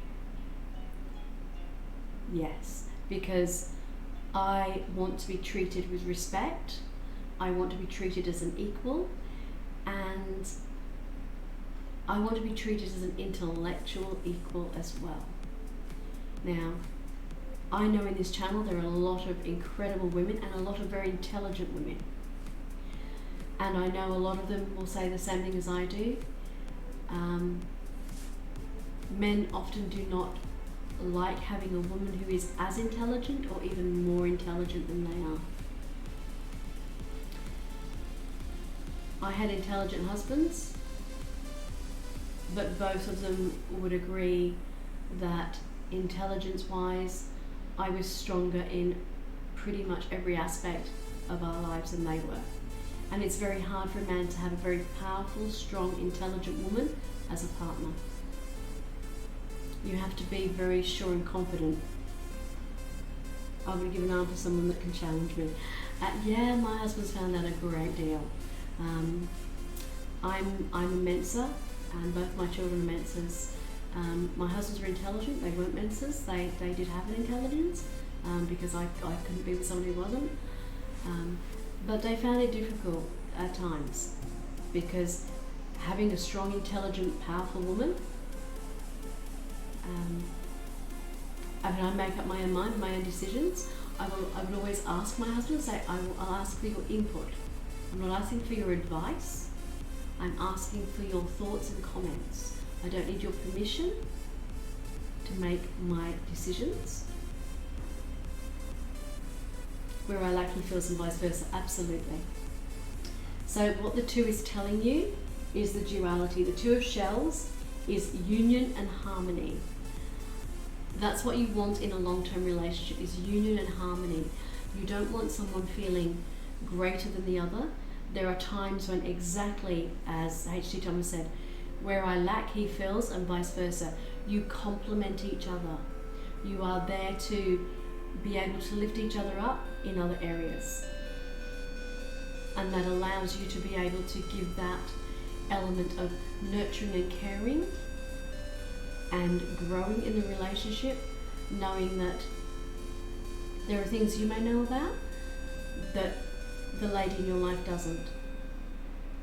And it doesn't matter if you don't have the same interests, but you can have an interest. You see each other equals through it all. That's what you want.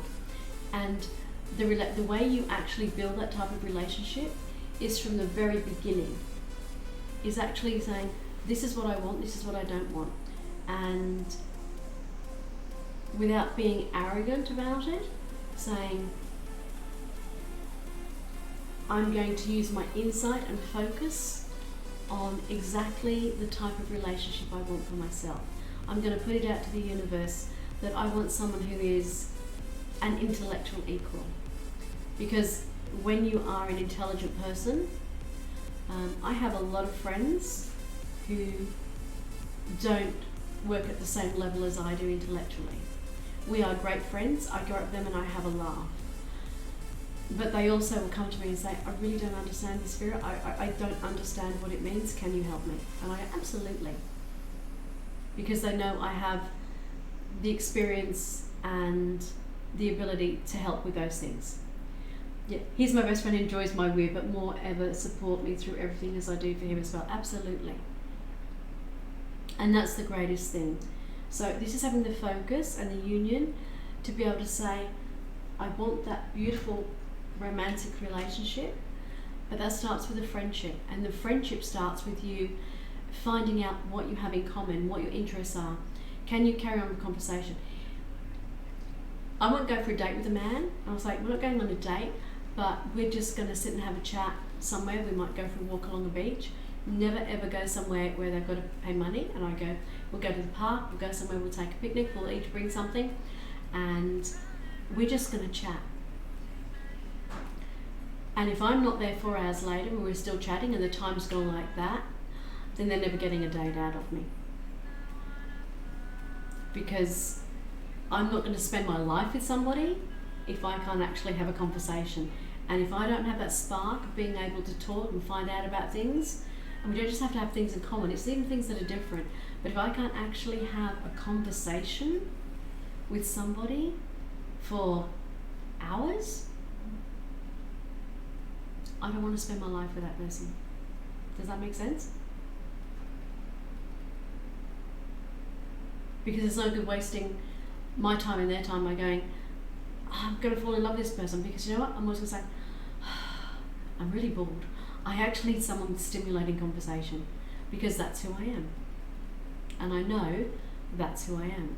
And that for me to have a partner, if they cannot talk about so many different things and have an opinion, I don't have to agree with their opinion, I just want to have an opinion and have an idea of what's going on around them.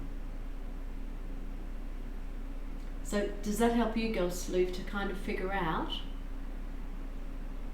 how you start growing into a long-term relationship and how you get someone who is as intelligent as you? Does that make sense? And they do become your best friend. Heather's right. When you can talk to somebody, you actually have so much of a connection. You actually have a best friend. You have someone you can grow with and learn from, but they're not teaching you. You're learning from each other in a different way. It's not a teaching. Makes perfect sense. It's just about having someone to talk to. You don't have to have everything in common, but can still laugh at each other's jokes regardless of your differences. Absolutely. A sense of humour. Both my husbands would absolutely make me laugh hysterically, to the point that I would cry. I would just be crying. I was just laughing so much. And have a belly laugh. I said, you have to stop because I am now, my belly's hurting. I've laughed so much. To literally have me laugh so much. Because in the bad times when someone can come and crack you up with a joke, and even in the most irreverent of times, and make you laugh, that's someone you want in your life. It's someone you can talk to, it's someone who can make you laugh, but it's also someone who knows when to be silent and just give you a cuddle and go, words aren't going to make it better. Sitting in silence and just holding you and knowing that I'm here for you, and when you want to say something, I'm listening. Yeah, see? That's exactly what it is. Even when I'm mad at him, he ends up making me laugh. Absolutely. And that's exactly what, and it sounds like, Ghost Floof, that you have all the attributes of being a really wonderful, caring, loving, giving partner. You just have to make sure that you're picking the right lady. Ooh. I can't believe that we're getting, now these have been shuffled over and over again, but you're getting the duality of everything. So you're getting that, and now you're getting the pages, which are younger people, but they're messengers. So you've got to start looking out for communications and messages. The first one is messages of emotions and shells. It's intuition and inspiration. So allow your intuition or inspiration to take you places where you will meet people who will have the same feelings and likes as you have. This is the little tree frog, and the tree frog is out in the open, and even when he's small, he knows to find his perfect partner because he knows the right place to be at the right time. He uses his intuition to know, but he's also using inspiration. Because sometimes he goes, that light bulb moment will come and you go, oh, I know where I need to be. I should go here. And that's when he finds a mate. So following your heart and those messages that come from your heart, but also following the messages that others might tell you. You might say, oh, you should go here. Go and have a drink, or go and have a coffee, or this is a great place to have a meal, and go out with friends. And chatting to people, messaging, talking, discussing things. That's when you find yourself in the right place at the right time. And you just know, yeah, this is the type of place that I would like to be with someone. This is the type of place the person I want to spend my life with would be. So if you like art history, then go to exhibitions that have that, and you're going to meet like-minded people who can talk about the things you like. If you haven't tried bowling, go bowling. We have the Page of Crystals, we have the Fox here. Ideas and discipline. Yeah, I honestly keep worrying about romantic future, but don't go out a lot. Ghost Floof, what am I going to do with you? You gotta get out there. Thank you, Heather. I know we have dating apps, and I understand that. I'm not judging at all. I'm not judging. Because, truth story, and Heather may have heard of this, I've said it before. When you're worried, you're worried. No judgment at all. My stepfather, when my mother died, spent 6 years on his own afterwards, and came to stay with me, and I was doing a lot of fundraising, and I said, I'm throwing an end of year ball to raise money, because I was running my own business at that time, my own limited company, and I said, I'm running a big ball, and it's a big formal ball, and it's white tie, it's diamonds, it's the full deal, and you're coming on the top table with me, but you're going to need a date. And he went, I can't do that. No, yes you can, because I'm giving you 3 weeks, and if you don't find somebody, I'm going to put you on Match.com. And he went, don't do that. And I went, I will. And I did, because he wouldn't do anything. And I went, guess what, I gave you 6 months notice. And so we did a profile, and he got 26 replies in the first weekend. So we went through them, and some of them were hilarious. But we actually found a lady, and he said, I'll go meet her for coffee. And she was only a couple of towns over, so they met for coffee and had that. And he sent me a text saying, won't be coming home for dinner, we've decided, coffee went to lunch, and now it's got into dinner. And they spent 9 hours solidly talking over coffee, lunch, dinner. And then he met her for 4 nights the next week. And then the next weekend, and then the next weekend, and he said, we're going away for the weekend. And I went, good. you've now got a date. And he went, I think so. Well, we actually, by the time the ball came, they were married. And although my father passed last year, they had 14 wonderful years together. And he met her at the age of 67. So there is always time for love. And he realised, although he can get out and meet someone after being married 50 years, my grandmother, you can too, absolutely. Inspiring story. And he did. And she rang me up, we're still very good friends, and she said, I'm feeling really lonely. I really want to meet somebody else, but I said, you're not disrespecting my father. And he was her second husband, and she's been widowed twice. And I went, but get out there. And she said, I think I'm going to go to the coffee shop and just have a coffee. And she ran me back and she said, I was sitting there having coffee, and this other man was there, and I looked at him and I said, would you like to join me in a piece of quiche? I can't eat a whole one, but I'm really hungry and would like some quiche. And he went, you buy the quiche, I'll buy dessert. And they're now dating. And she went to the exact same coffee shop she met my dad at. And it's lovely. And she just said, I'm just going out and I'm just going to have a coffee like we did. And I truly believe that my father sent her this beautiful man who is absolutely lovely to come and have quiche and dessert with her, so she won't be lonely. And there is beautiful people out there, wonderful people. And you are going to meet them because you're going to start going out. You are going to realise that you're far too good a catch to be sat at home. You're going to go out and find somewhere to meet people. I know moving on is possible. Being single to your 100, not a viable option after all. It's just not easy, but I'm somewhat putting myself out there. Just want to know if I'm not wasting your time.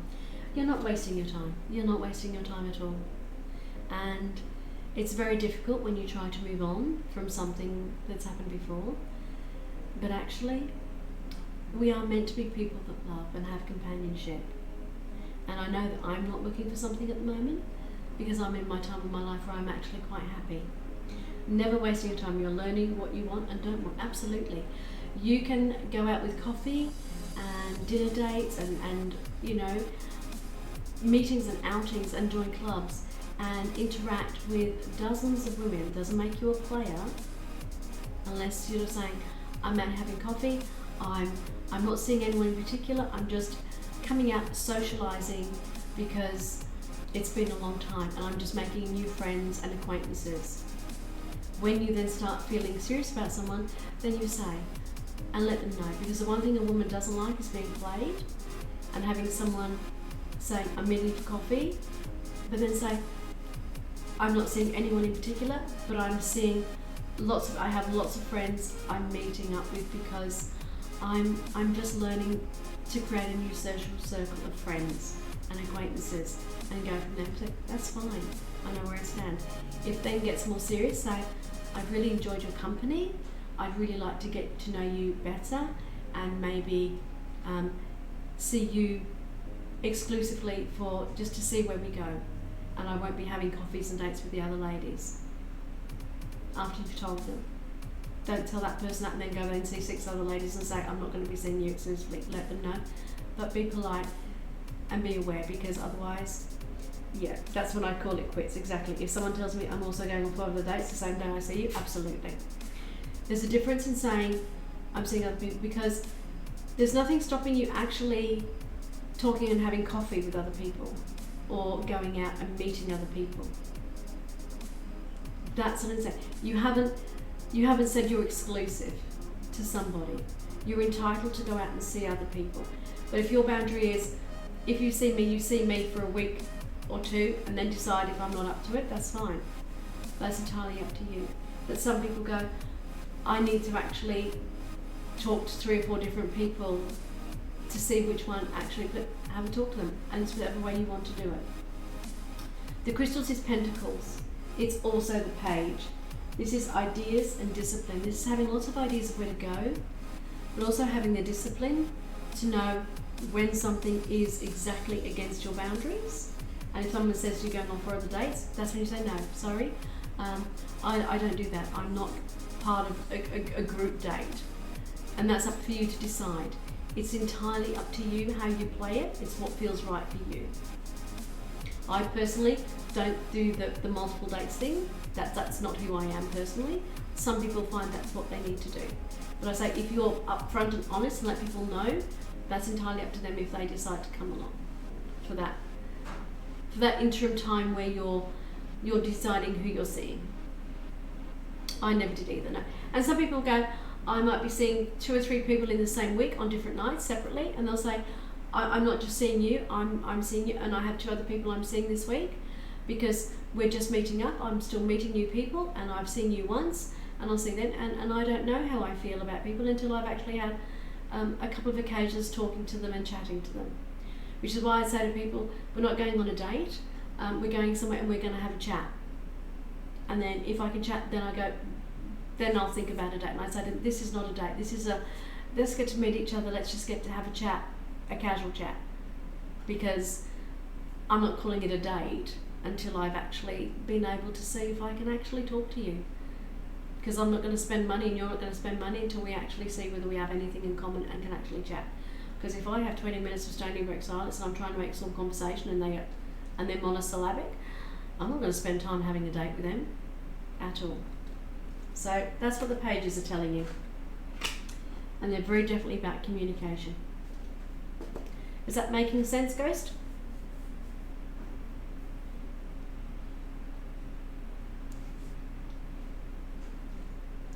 Yeah, I give a girl 2 dates there. After 2 dates, if you still don't know if you want to talk to someone else, then you might as well tell me you're shopping for a car. Absolutely, yeah. Perfect sense, thank you. Absolutely, and that's absolutely fine. That's absolutely fine. And say, let's go out a couple of times, see if we have anything in common, if we've got things to talk about. Yeah. You know that, absolutely. And that's fair. That's absolutely fair. Now, we have 5, the Shaman. In a normal tarot deck, this is the Hierophant.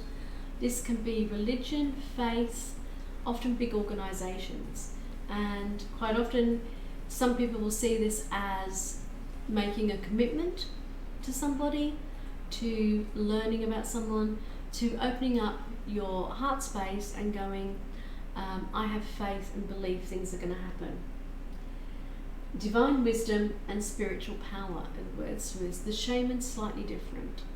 The Shaman is saying, I not only want someone who thinks like me and has similar interests, I actually have someone who has the same spiritual, religious, faith beliefs as I do. Because that's how I feel connection. So for someone, you can learn about 50% of a person's personality on the phone, even if you aren't intelligent. Going on one date and still going, I don't know where things stand, is still a bit of a red flag for me. Absolutely. Absolutely. This particular, the Shaman's saying, when you talk to people, sometimes it's things that don't come out on the first date, might come out on the second or in general conversation.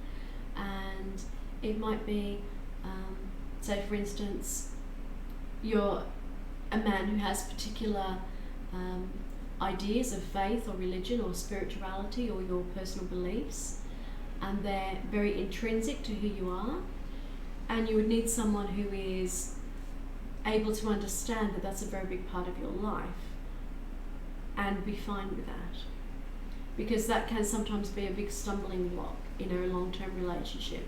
Is things get really great and then they go, oh, by the way, I'm Catholic and I live a Catholic life, and I want children brought up in the Catholic faith and the religion and going to church. Or you might say, I believe in Wicca, and I want someone who is as understanding of my spirituality and my beliefs. So they're just examples, but I think you get where I'm going. Your own spiritual power is incredibly important. What you can't have is someone in a long-term relationship who is going to dampen that, because that's intrinsically who you are in your inner belief system. And you need someone as a partner who is able to understand that, be okay with that, and vice versa, you with them. If you're a very strong devout Catholic, say, and the lady is a very devout Wiccan, and you go, I don't know how this is going to work, then there's things you need to talk about before you go further into a relationship, because they're going to be there forever with their spiritual beliefs. So this is saying there's lots of things there for you to think about, but long term you kind of have to know up here and in here what it is you actually want and what you don't want. And it's not just talking about it, it's you actually knowing yourself. This is a red flag for me, this is a that's it quits for me. But then realise sometimes when we have that list of the perfect person and the perfect situation, the perfect life, then we also sometimes have to be flexible. But the most beautiful card that comes with that is that when you are honest and truthful and you listen to your own blessings, you get well-being, because you have the 10 of shells here, and the 10 of shells is the 10 of cups, and this is the rainbow card. This is the stork. This is the very much the families, the children, as you have the Empress. So we started with the Empress, with love, abundance. Small chance I might have a load shedding in the next 15 minutes. That's fair enough, not a problem at all. I'm interested when you come back to find out what load you've got shedding in the next 15 minutes. That's got me intrigued now. I want to know all about it. But the 10 of shells is actually the family card. It is the blessed card. It is the rainbow card. So, still here for now. But those cards together, because the shaman card, the faith, can also be the marriage card. And when it's with the stork, it is often with the Empress, and I don't do this very often, but with the Empress, it's normally saying that there will be a long-term commitment. That could be marriage or living together or a very long-term agreement. With the stork and the Empress, with a family. So I think your long-term relationship is very much a yes. I think you will find a lovely woman who is able to give you the conversation, the intelligence, the things you're looking in life from a partner and a family. Babies again, yeah. So it's very much, I think your relationship is going to be beautifully blessed. It is blessings, it is well-being. Get out there, man, find your Empress, absolutely, because the Empress is going to want to have babies with you. So, gosh, floof, them babies ain't going to make themselves. You know that, don't you? They ain't going to make themselves. Got to have two of you. And Guy, you're a magician. You've got it all. Hard work. Ooh, lots of hard work coming. But good fun hard work. Okay? Enjoy it. I think you're going to have a beautiful life ahead of you when you start getting out there and realizing the past is the past, the present is now, and what you do now will make your future come. But boy, Empress is willing to have them babies. That stork, he's saying, I can't deliver if I've got no one to deliver to. And the magician, well, all I can say is, wands don't move themselves, boys. Gonna make them babies. So Ghost Floof, get out there, find that right woman, and you become a baby maker. Okay? And it is a beautiful reading, and I know I just had a little bit of fun at the end, but I kind of get the feeling that you've got enough of a sense of humour that you can take it. So, and then you've got to keep coming back in the channel, you know that, because we want to find out all about it, and we might not get invites, but we sure want pictures of, you know, the ladies and what happens. Even if I had a entertainment purpose, this was enlightening and refreshing. We'll definitely come and brag if I put a ring on it. Absolutely, absolutely. And keep in touch. As I said, I know you followed.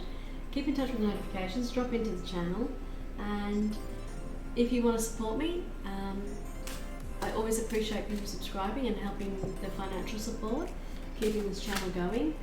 And like I said, I've just invested an awful lot of money in this channel with a camera and a green screen and extra lights and everything else. So I used all my savings up on that. Real ladies are helping a guy, absolutely. You know, we're not a dating channel per se. I'm glad we made your day. I'm glad we made your day.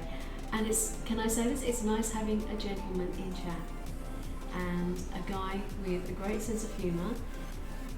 Doesn't mind a little bit of a laugh, but actually is a gentleman at heart, and I appreciate that because I do ban people. And yeah, now you know why Hot Thomas is going to be one of my VIPs, and also why Ghost Floof, I would like to make you a VIP because I think the two of you are just so wonderful in this channel, and you will make my channel even better by having you both as VIPs. It's just me getting enough subscriptions to unlock the next VIP emotes. So I'm going to be pushing the subscriptions a little bit because I can't do. Oh no, Heather, you just, it's been wonderful talking to you. You bring a lot to the channel as Ghost Floof have. Oh, you can come and spam my chat all the time. And because I want to have VIPs, and later I'm going to be looking for another moderator because Anna's channel is building as well. Anna is my daughter, who's my mod. As she's has been out of commission for the last couple of days. The 40-degree heat has really wiped her out and brought her a really bad migraine on. A mod, yeah. I don't know if you know a lot about Twitch or if you have other channels. A mod is someone who helps me run the channel and is there. Oh, she's feeling like, yeah, it's just really, even though she's drinking a lot, because of her gastric sleeve, she can't take in a lot of water and a lot of food. And even drinking the water she's allowed, her stomach fills up. And I think she's just a little bit dehydrated and suffering. You know, we've had 42-degree heat for 5 days in a row. Oh, you know what a mod is. Wanted to be one, never had a chance? Really?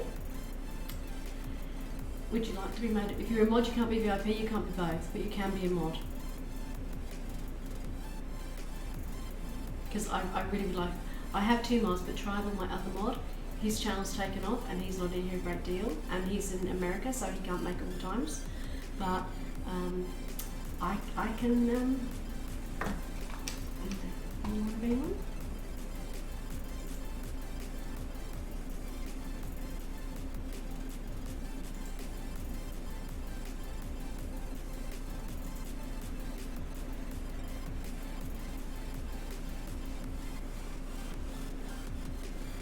So,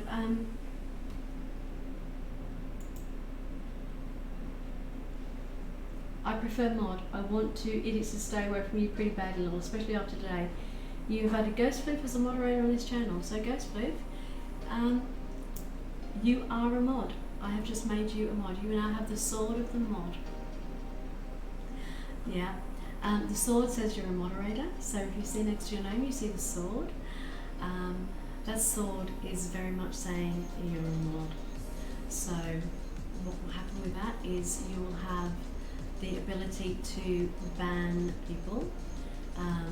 What we try to do is, you can tell from how they're talking whether they need a timeout. Sometimes things will just say, and they'll just need a quick cool off if they're spamming chat all the time. But you've seen what we will and won't tolerate in this channel. I know you won't abuse it, because if you do, I'll take it off you. Because I'm still the channel creator and I will do that. But I think you're a gentleman at heart, and I think you will not allow the things to happen. And it also means that Anna, Analog Gaming, if she's feeling unwell, if she knows there's actually someone else who comes into the chat as a mod, it allows them to, it allows the pressure off of her. I mean, I know I can do it from here, and I have done it, but sometimes when I'm doing a reading, it's very difficult to kind of stop reading and read that and go, no, that's just not inappropriate. because I won't have trolls ruining the community we're building in this channel.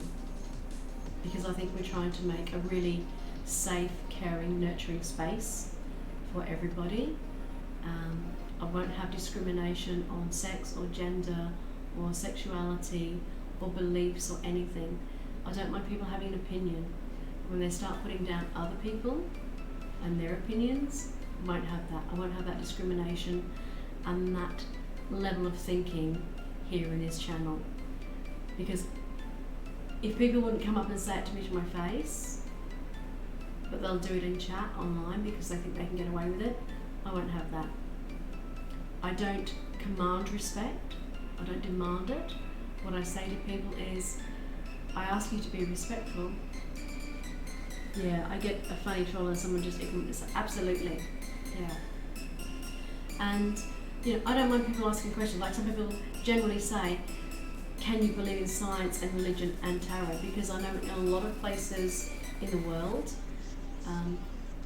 the feeling and the thought is that you can't do tarot and you can't have tarot read for you if you have certain religious beliefs, and they can't understand that science and tarot can go along together. And I just say to them, well, if I explain to you that I have 5 degrees in science and 3 of them postgraduate, I am a scientist and I read tarot, and I've been reading tarot for 45 years. So the two go very well together. I have very strong spiritual beliefs, and very strong moral code and compass, which is my moral code and compass.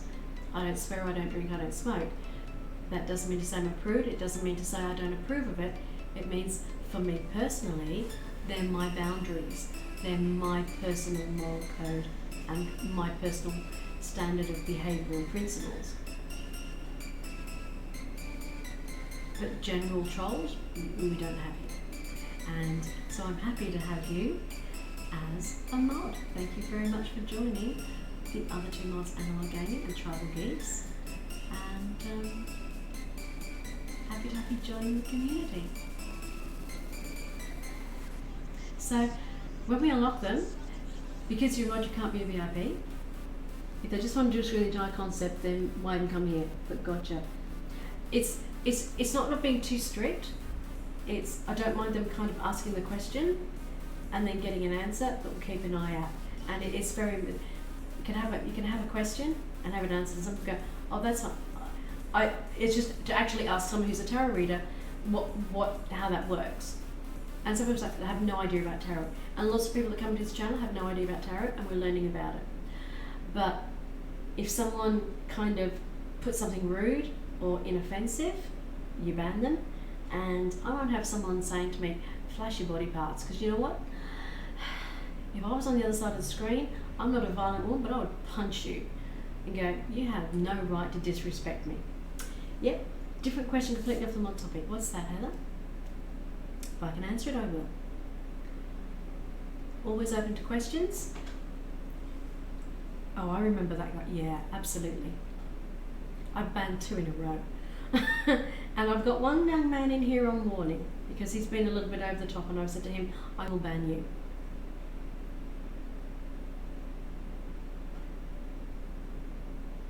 You're looking into your birth chart, yeah.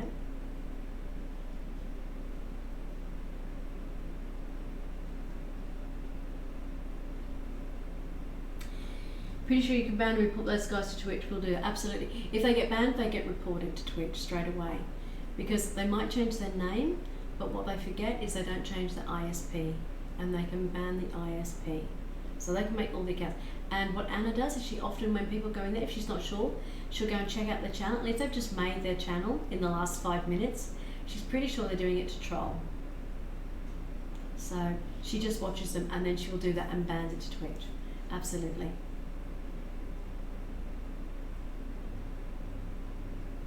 But yeah, no, I'm pretty happy. We have strict code of conduct. What does it mean when I have an Aquarius moon? I'm a Sagittarius with an Aquarius moon. Okay, an Aquarius moon. So your sun sign is your Sagittarian, and that's your December, what you have now. Aquarius It means the moon is your feelings, it's your deeper emotions, it's sometimes what we hide from ourselves. So I'm a Libra, so my sun sign is Libra, and my moon is in Cancer, which is emotions and feelings. It's a water sign. Aquarius is exactly the same. It's saying that your moon sign is you feel emotions quite deeply, you understand the depths of emotions, and sometimes when you read your astrological star signs, you'll read your, yeah, I do. A Sagittarius sign is a fire sign, and that'll be sometimes your sun sign. It's like that's when you have your drive and ambition and you want to get things done. You go, right, I'm an ascendant Sagittarian, so that's my fire drive coming in. That's when I push. But I can't push if I don't have the passion behind me. And that's my Cancer moon. That's where the depth of my soul, when I really want to bring up what I'm passionate about, what I have really strong feelings about, like my tarot, when I worked as a massage therapist, when I do dementia work, when I worked in healthcare, when I raise money and fundraise for other people. They're the passions I have that I give my heart and soul to. That's my core of who I am, is my moon sign. That's when someone says to me, I can say, I'm an air sign, I'm intelligent, I'm logical, I'm focused, I have clarity, I'm a study nerd, I have millions of letters after my name, da da da da da. But actually, that's my sun. That's out here. Deep inside is your Aquarius moon. That's your feelings, that's your strength, that's your inner passions, that's the things that give you joy and happiness. I love doing tarot reading. This is my joy, this is my happiness. That's why I want this channel to be a safe place, because I love doing what I'm doing. I'm meeting wonderful people, and I want to make this channel grow. I don't care whether I make partner or not. Hello Lofrag, how are you? Welcome to the channel. This is Tarot. I am Tarot DNA, and we're just chatting a little bit about astrology.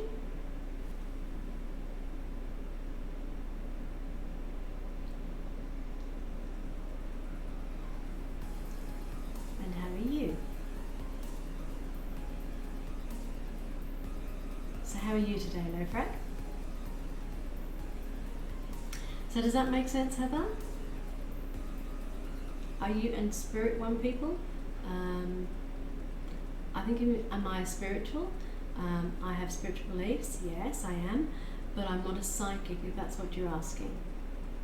No, I don't do psychic readings and things like that. I read tarot cards, plain and simple. You are as well. Be very careful. Coming from an old line, okay.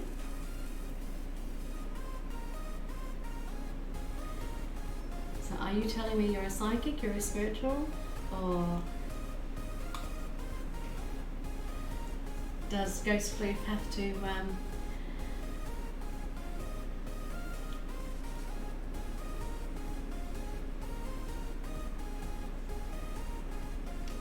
I'm not sure what you've actually got at your disposal at the moment, Ghost Floof. Okay. Well, I can see and talk with spirits and heal people and some more. That's fair enough. I'm not a psychic, and I don't talk to spirits, so that's one thing you can get here. But obviously, if you do it yourself, that's more than welcome. But when I grew up, I stopped with it. That's fair enough. So, why are you in the channel today, Lofrag? Why have you stopped by? What drew you to this channel?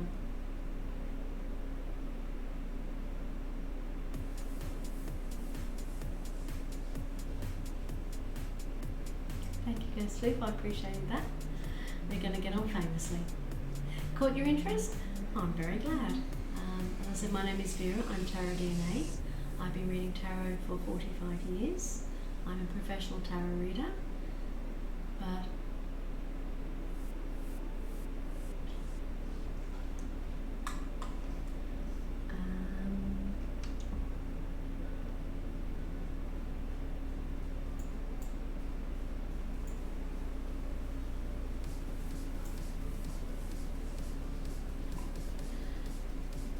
I'm not quite sure how to bring it up on this one here. I'll have to figure out how to do that, Ghostfood. I can read for you, but you have to be in the channel for a little while, and I have to either be a follower, but you'll need to type I join. But at the moment, I'm afraid we have what we call in-channel currency, which is Pentacles, and you wouldn't have enough just yet to actually join the queue. You need 10. The reason we do that is so that people just come into the channel. They can't just drop up into the queue. We actually give them time so we can get to know them. Next to the chat. Okay, let me see.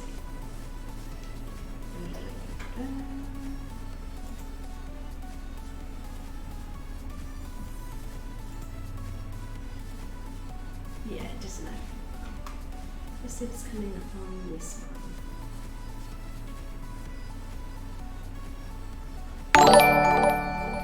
Thank you for following, Layfrag. I appreciate that. Yeah, he's just followed, so that's lovely. Thank you very much. I appreciate the follow. Just tell us a little bit more about yourself and what you do, just so we can get to know you here.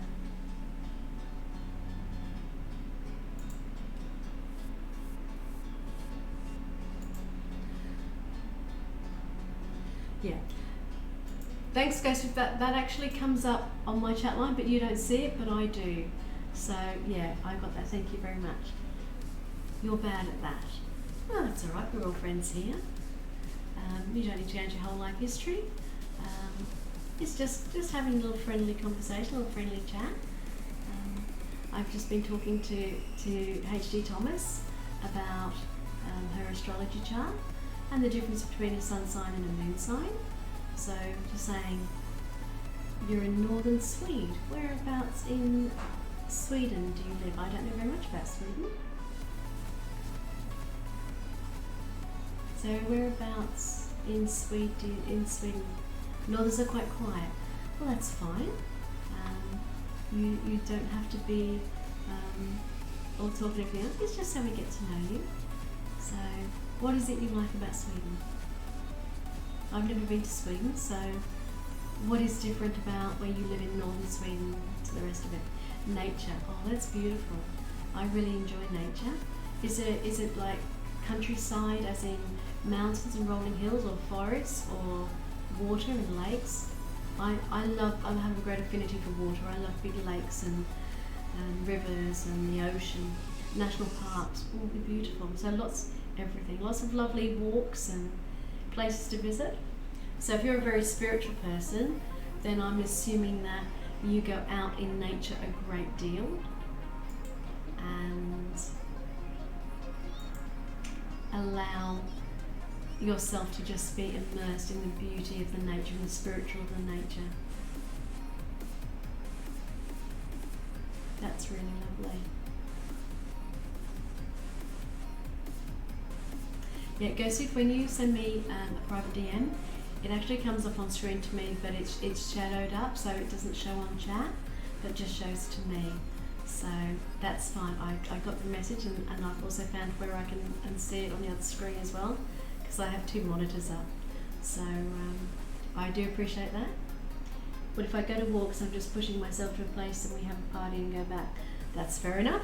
Nothing wrong with having a party in nature, as long as you leave nature the way it was when you walked in there and take everything back out with you.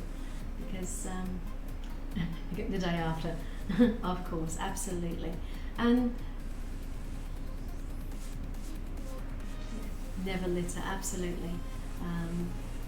I studied environmental science and conservation biology, so I love being out in nature, and I'm very aware of how easy it is we as human beings take advantage of beautiful places and leave our rubbish and destroy not only the habitat but the flora and fauna that live there as well. So something very dear to my heart for people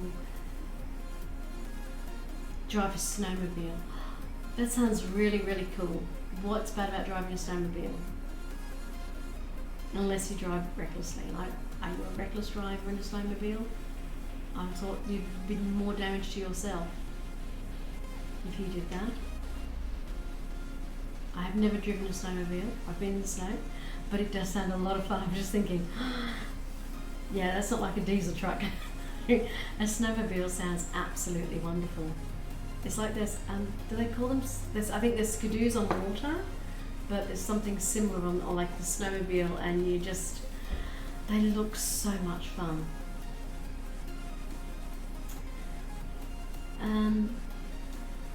You can send it privately to me. We don't do links into the chat, otherwise it gets spammed.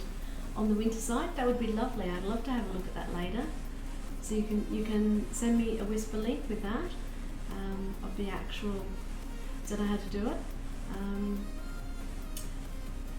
No, I can't help you with that. I'm not that technical on what it's like from your side. So.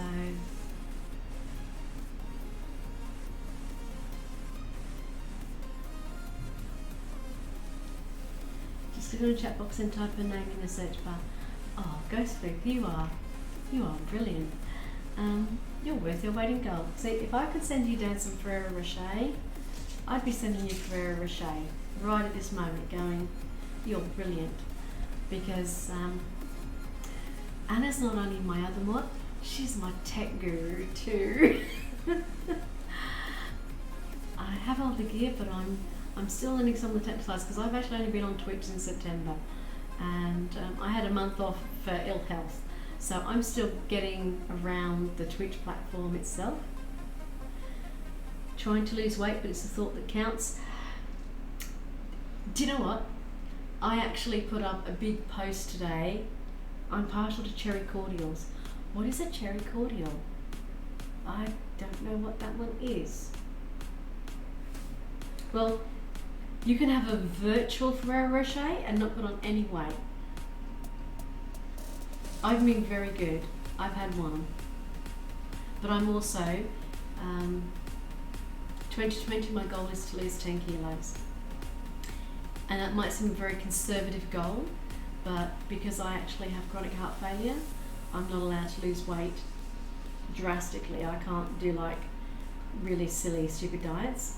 I'm monitored by a cardiologist and a nutritionist, so when they say I'm allowed to lose 10, measurements you're going to throw in. No, I'm not going to throw it in the bin.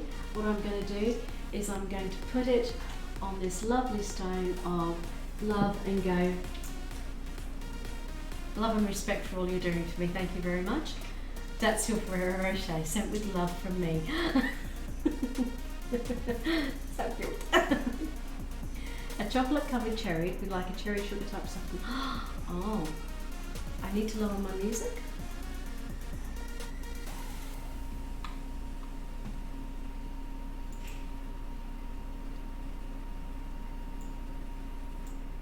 Is that better?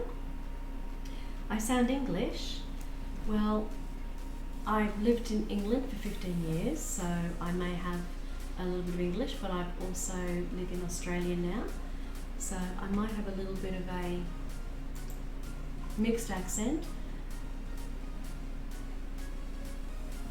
But I do come from, as you might call it, English stock, and I think where I've probably been educated, I've probably come across sounding more English. Super lovely accent, thank you. As they say in the video, I got taught to speak proper when I was a kid.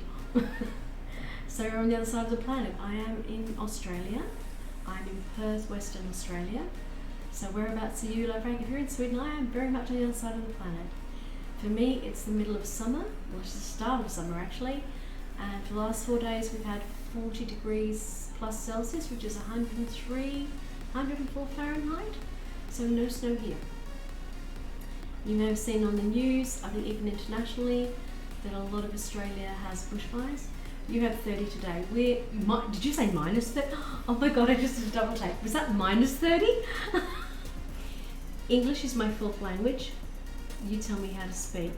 You're probably going to be on the floor. Promise I'm not aggressive. Did you say you speak 4 languages, Ghost Blue? I am in awe. I don't speak a second language. I used to when I was younger. I picked up languages when... Who doesn't? Who doesn't speak 4 languages? I don't.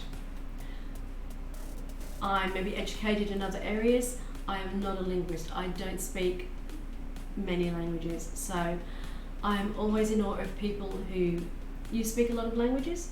I don't either. Very few people do. You might, and I know in lots of countries speaking a second language, I know people in Canada speak French and English as well. So if you speak multiple languages, and Ghost Floof, if you speak fourth, English is your fourth language, what is your native language? Because I am bowing down. I am in awe. You speak 9. You're like, my sister speaks multiple languages. Afrikaans is your first language? I was born in West Africa.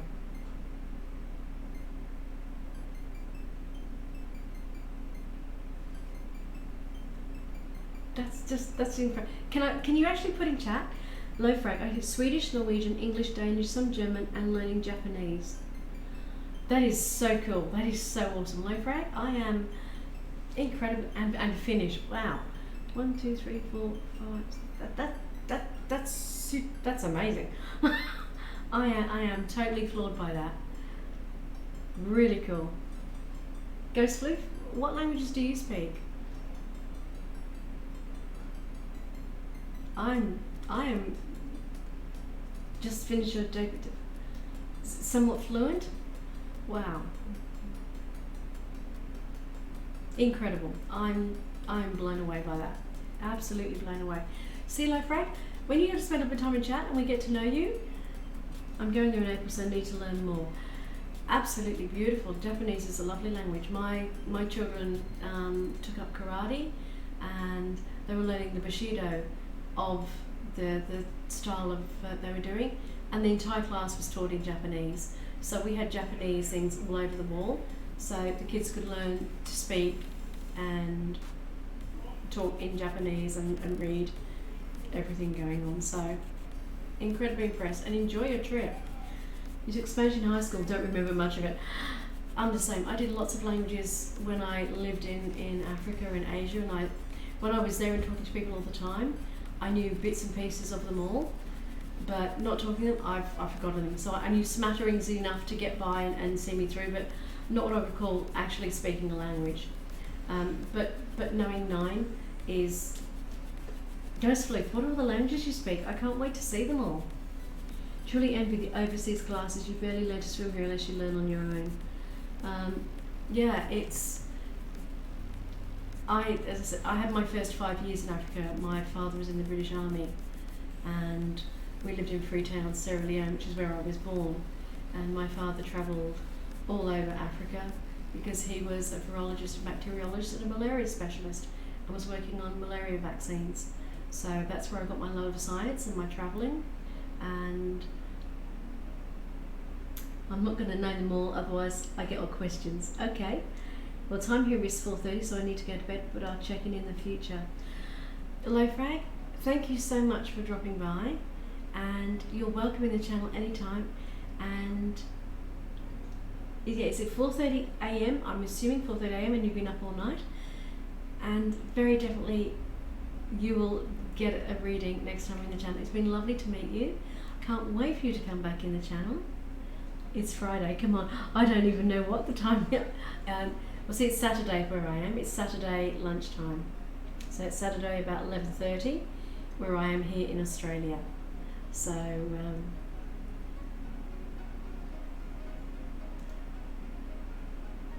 so Friday 4:30, you go to bed because you're going out tonight, so you're getting rested up to go out for a big night out.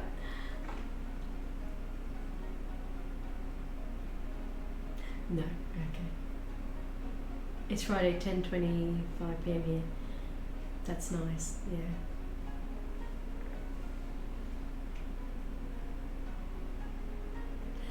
Well, it will be lovely to see you again in the channel, and we're going to be ending the stream anyway because we're coming up to the end of my time here, and it's been lovely talking to everybody. We will take care, and we will see you, and you'll be welcome back anytime, Low Frag. Thank you very much for joining us, and thank you very much for telling us about Sweden and the languages you speak, and happy to read for you next time you're in channel. Good night.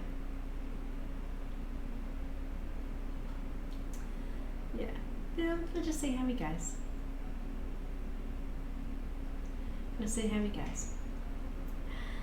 Good night, Tara. Good night, Heather. Lovely to have you back in channel. Absolutely, yeah. You can definitely do that. Give him a time out and then see how he goes, and just see. Exactly, you definitely get a feel for this, and I know you're going to do really, really well. I know you're going to make sure that you're more than welcome, and thank you, not only for bereaving you, but taking the chance on being a mod for the channel. And I really appreciate that, and you're doing a great job, and thank you for the messages and seeing them, because I can see them, so I know exactly what you're saying, and I appreciate that. But and if you feel they need banned, then you do that. Alright? Give them a time out, but if you feel they need it, you absolutely do it. That's the reason you have the sword, because that's what it's for. It's so that when I'm doing a reading, there is someone else who has eyes on there who is not going to let this channel be polluted, because I won't have that. This is a safe space. This is a space of caring and nurturing and love and respect. And I'm happy to let people have opinions, but I won't let them put other people down. I won't let them be aggressive or nasty. And if they start giving someone else in chat a hard time, immediately. Opinions and their absolute, there's a big difference. And yeah, I know that you know exactly what that is. So I know you'll keep me safe. I have very good feelings. So I wouldn't have wanted to make you VIP otherwise, and you wanting to be a mod, this is your chance to shine, because I feel very safe, and know that you will make sure that everybody in here is respected and taken care of. Thank you so much. It has been a wonderful stream. I've really loved it, and when it comes to losing the weight, I'm going to keep everybody in here appraised. Good night, girls. Good night, Ghost Flute. Good night, Heather. I'm going to end the stream, and I will see you all next week. It's Saturday, so I'm not now next online till Tuesday. You guys okay? And Ghost Flute, I know you're not going to be able to make all the different ones because of the time differences and the different channels I do, but make sure you follow me on Twitter, and you'll be able to keep in touch. Like 5 AM here, absolutely. We'll try. You, as I said, just whatever time zone you can make is absolutely great, and you don't have to stay for the entire channel either. But you take care, all right? You look after your own health first. That's what's most important. I know you will. I'm going to end the stream. You guys get some sleep, get some rest, and take care. Love you all. Good night. God bless. Have a great day and stay safe. Night. Night. Ending stream now.